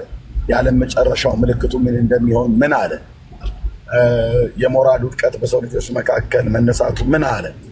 ስለ ዓለም መንግስታት በላይ በሰማይ በታች በምድር በባህር ውስጥ ስለሚሆነው ነገር፣ ስለ ኢኮኖሚ ውድቀት፣ የተለያዩ ነገሮች ምን አለ ጌታ? መጽሐፍ በጣም ምቅ የሆነ ነገር አለ የሚናገረው። ካላነበባችሁት ያነበቡ ሰዎች እንኳን ሲናገሩ ሰምታችሁት በመረጃ ሳየን ብላችሁ ብትሉ ዘመኔን የሰጠሁት ጌታ እዚህም ወንድሞቼ እናቶቼ የሚያገለግሉ ያነበብነውን እውነት እንነግራቸዋለን። እግዚአብሔር በኖህ ዘመን እንደፈጠረው አይነት ትውልድ በትውልዱ በተፈጠረው ፍጥረት እስኪጸጸት ድረስ እኛም በዘመናችን እሱን እንደ ሰው እንደው ጨጓራ የላጠው እንደሚል እግዚአብሔር ጨጓራ የለውም እንጂ ሰውን መፍጠሩ ተጸጸተ ይላል። እግዚአብሔር የሚናገረው በባሪያዎች ይሰሙኛል ብሎ በነዛ ታላላቅ ነቢያት በኩል የተናገረውን እስራኤልም አልሰማም። ባለመታዘዙ ባለመስማቱ ምክንያት ከሰረ። እስራኤል ለብዙ ዘመን ተላልፎ ተሰጠ። ቃሉ ግን ያው ነው፣ ዛሬም ያው ነው፣ ዛሬም ይሰራል እና እግዚአብሔር ይፈልጋል። ምን አይነት ትውልድ ይፈልጋል? ሐሞተ ቆፍጣና የሆነ ለክርስቶስ ኖሮ ለክርስቶስ ለመሰዋት ራሱን ያዘጋጀ ትውልድ ይፈልጋል። እንዲህ ዝም ብለን የማንም ባልቴት እየመጣ እኛ ላይ እንዲፈነጭብን ለምን እንደምትፈቅዱት? የማንም ሽማግሌ ከየሰፈር እየመጣ ኦርቶዶክስ ተዋሕዶ ቤተክርስቲያን ለዘመናት ያመጣችበት ተስዓቱ ቅዱሳን እንዲያሉ፣ አቡነ አረጋዊ እንዲያለ፣ አቡነ እንትና እንዲያለ፣ እማዌ እንትና እንዲያሉ፣ በአዱሊስ ወደብ በኩል ገቡ፣ እግራቸው ተቆረጠ፣ ጥፍራቸው ተነቀለ፣ ለእናንተ ሲሉ ተሰቃዩ፣ ተንከራተቱ እያሉ ማለት ነው። መጽሐፍቶቻቸውን ስንነግር እሺ ወይ በእነሱ መኑ ወይ ደግሞ በመቃብራቸው ታመኑ ወይ ደግሞ መቃብራቸው ላይ ሄዳችሁ የወደቀ ፍርፋሪ አንስታችሁ ብሉ። የሰው አክታ የተፋውን ሁሉ ጭምር የደረቀን ሁሉ ጭምር ገድላቸውን ስናነብ ማለት ነው። የት አለ መጽሐፍ ቅዱስ የእግዚአብሔር ቃል? ይሄኛው ነው። እሱ ይነበባል አይነበብም? እግዚአብሔር ከሰማይ እንዴት ያዝን ወንድሞቼ እናቶቼ? የእውነት እንደ ሰው እግዚአብሔር እንደ ሰው ደከመኝ የማይደክመው ጌታ እንደ ሰው እኮ በእስራኤል ጉዳይ ደከመኝ እኮ ብሏል። በኢሳይያስ ትንቢት መጽሐፍ ምዕራፍ 27 ላይ እንደምናገር እሰጥሻለሁ። እሺ ችግር የለም እንጂ ቴንኪው። ኦኬ የማይደክመው እግዚአብሔር በኢሳይያስ ትንቢት መጽሐፍ ምዕራፍ 40 ቁጥር 27 ላይ በሚናገረው ቃል ላይ እዛ ክፍል ላይ በተለይ ቁጥር 28 እና 29 ላይ የሚናገረው የማይደክመው ጌታ ምን አለ? እንዛ ጋር ብላቴኖች ይደክማሉ ይታክቱማል ብሎ የተናገረ ጌታ ልክ እንደዛው ሰው እንደሚደክም ደከመኝ ብሎ በሰውኛ ቃላት እስኪናገር ድረስ አይደክምም። ጌታ የሚደክም አይደለም። መድከም በሱ ዘንድ የለም። ግን ኢሳይያስ ትንቢት መጽሐፍ ምዕራፍ 1 ላይ ስታነቡት በተለይ ቁጥር 14 እና 15 ላይ ሸክም ሆነውብኛልና ልታገሳቸው ደክሜያለሁ ይላል። እንዴት ልቡ ያዘን ጌታ ከሰማያት። ወንድሞች እናቶች፣ እኔ ስቅጥንጥም ይለኛኝ ነው የፈጠረው ፍጥረት እሱ መንፈሱን ጨምሮበት ባላካቸው ሰዎች እንደፈለገ ወደሚታረድበት ቦታ ወደ ቄራ እንደሚነዳ ከብት እየተነዳ በሐሰት ትምህርት ሲታረድ ስንት ሰው ታርዷል እኮ። በሐሰት ትምህርት አንገትህ እኮ ተቆርጧል። የለም እኮ አንተ መንፈሳዊ ዓለም ላይ እኮ የለም። ራስ ከሆነው ከክርስቶስ ጋር አላገናኙም፣ ቆርጠው ጥለውታል። ራስ ከሆነው ከክርስቶስ ጋር የሚያጋጥም ትምህርት አይደለም የሚነግሩ። ዘመኗን ሁሉ ማክዶናልድ ስትበላ ጠግባ የነበረች ሴትዮ ሂናዋን ተቀብታ ፀጉሯን ሁሉ እንደዚህ የሆነ ብራውን ነገር አድርጋ፣ ያው በዚህ በውጭ ዓለም ላይ በዲፕሬሽን ብዙ የሚሰቃዩ አሉ። ጋኔን እንደሆነ አሜሪካና እንግሊዝ የማይኖር እንዳይመስል የትኛውም ዓለም ላይ ዓለም በክፉ እንደተያዘች እናውቃለን ነው ብሎ የሚለው እና ሴትየዋ በቃ ወረቀቷን ጠቅልላ የላካት ጋኔን ላካት። ከመቤቴ ድምፅ እየሰማው ቀጥታ ነው የምናገረው ብላ። ዋሻው የት ነው ያለው? አዲስ አበባ ውስጥ። ይታወቃል አይታወቅም? ታቦቱ አለ እዛ አለ። ማናየው? እኔ ብቻ። ምስክር ማን ይምጣ? እኔኑ ብቻ መኑኝ፣ እኔኑ ብቻ መኑኝ ብላ መጽሐፍ ቅዱስን የምናምነውን ያህል አንዲት ሴትዮ አምነው የሚነዱ አንድን ሰውዬ አንድ ጢማም ወንድ አምነህ የምትነዳበት እንዲህ የሚባል ነገር የለም። ኤርሚያስ የሚባል ጢማም ወንድ አምነህ የምትከተልበት አንዳች ምክንያት የለም። የእግዚአብሔርን ቃል ካመነ ኤርሚያስ አዎ ያምናል። እንደ እግዚአብሔር ቃል ከተናገረ አዎ ትሰማዋለህ፣ ትመረምራለህ፣ ትመዝናለህ፣ መልካሙን ትይዛለህ፣ መልካም ያልሆነውን ትጥላለህ። ከዛ ውጭ ግን እያንዳንድሽ እዚህ የገባችሁ ሁሉ አርፋችሁ ትቀመጣላችሁ። ምንም ወዲያና ወዲያ ትፈናጠሩ። እኔ በተናገርኩት ሀሳብ ላይ ሀሳብ አሰጡ። እንዳልክም ቢሆን ዝም ትላለህ፣ ሜርሲም ቢሆን አርፈሽ ተቀመጪ። በቃ ተገልጦልኛል የሚባል ነገር እዚህኛ ጋር አይሰራም። ሴትየዋ ግን ይኸውልህ ብራዘር፣ እኔ ምን አይነት ነገር እንዳጨሱባቸው ምን አይነት ነገር እንዳደረጉባቸው አላውቅም። ፍዝዝ ብለው አንዲት ወይዘሮ ወዛዝር ትላለችው ወይ አንዲት መበለት ሴትዮ ላለችው ቃል አሜን ይልልሃል። አሜን ይላል።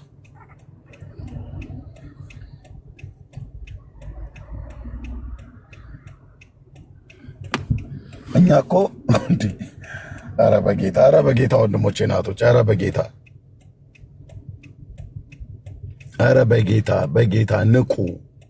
ንቁ ወንድሞች ንቁ።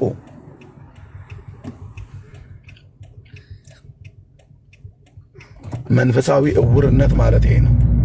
ሰው የአምላኩን የእግዚአብሔርን ቃል መጽሐፍ ቅዱስ እንኳን ቁጭ ብሎ የማያነብበት፣ ከሰፈር ላይ የተነሳ አንድ ሽማግሌ መጥቶ እንደፈለገ የሚነዳህ፣ ከሰፈር ላይ የተነሳ አንድ ወጠብሻ ጎረምሳ መጥቶ የሚነዳህ ማለት ነው። ለሽያጭ እንደሚሄድ ወደ ገበያ እንደሚነዳ በግ ወይ ደግሞ ወደ መታረጃ ወደ ቄራ እንደሚነዳ እንስሳ ዝም ብሎ የሚነዳ ማለት ነው።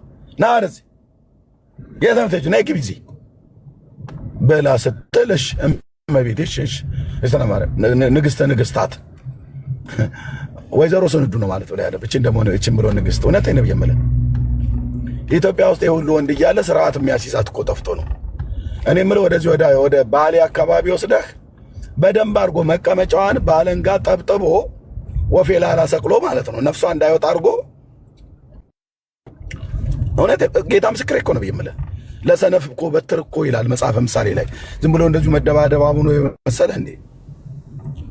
እችን እንደዚህ የሚያገለግላት ሰው እኮ ጠፍቶ ነው። እና እንዳልክም ወደ ጌታ መጡ። ባይመጡም በፊት እነሱ ጠላቸውን ነበር ሲጠጡ የነበሩት የአዲስ አበባ ልጆች። በቃ ማንም እንደፈለገ መጥቶ እኮ ነው የሚፈነጭብን እንደፈለገ። አሞራው በሰማይ ሲያሸዋለ ብሎ ሲል አዎ ስታያት ነው የዋለችው ብሎ የሚል የትኛይቱ አሞራ ነች ያየችው? መቼ? የት አካባቢ? የትኛው ዛፍ ላይ ቁጭ ብላ ነበር ያየችው? እየበላች ነው እየጠጣች? ማንም የሚጠይቅ የለም።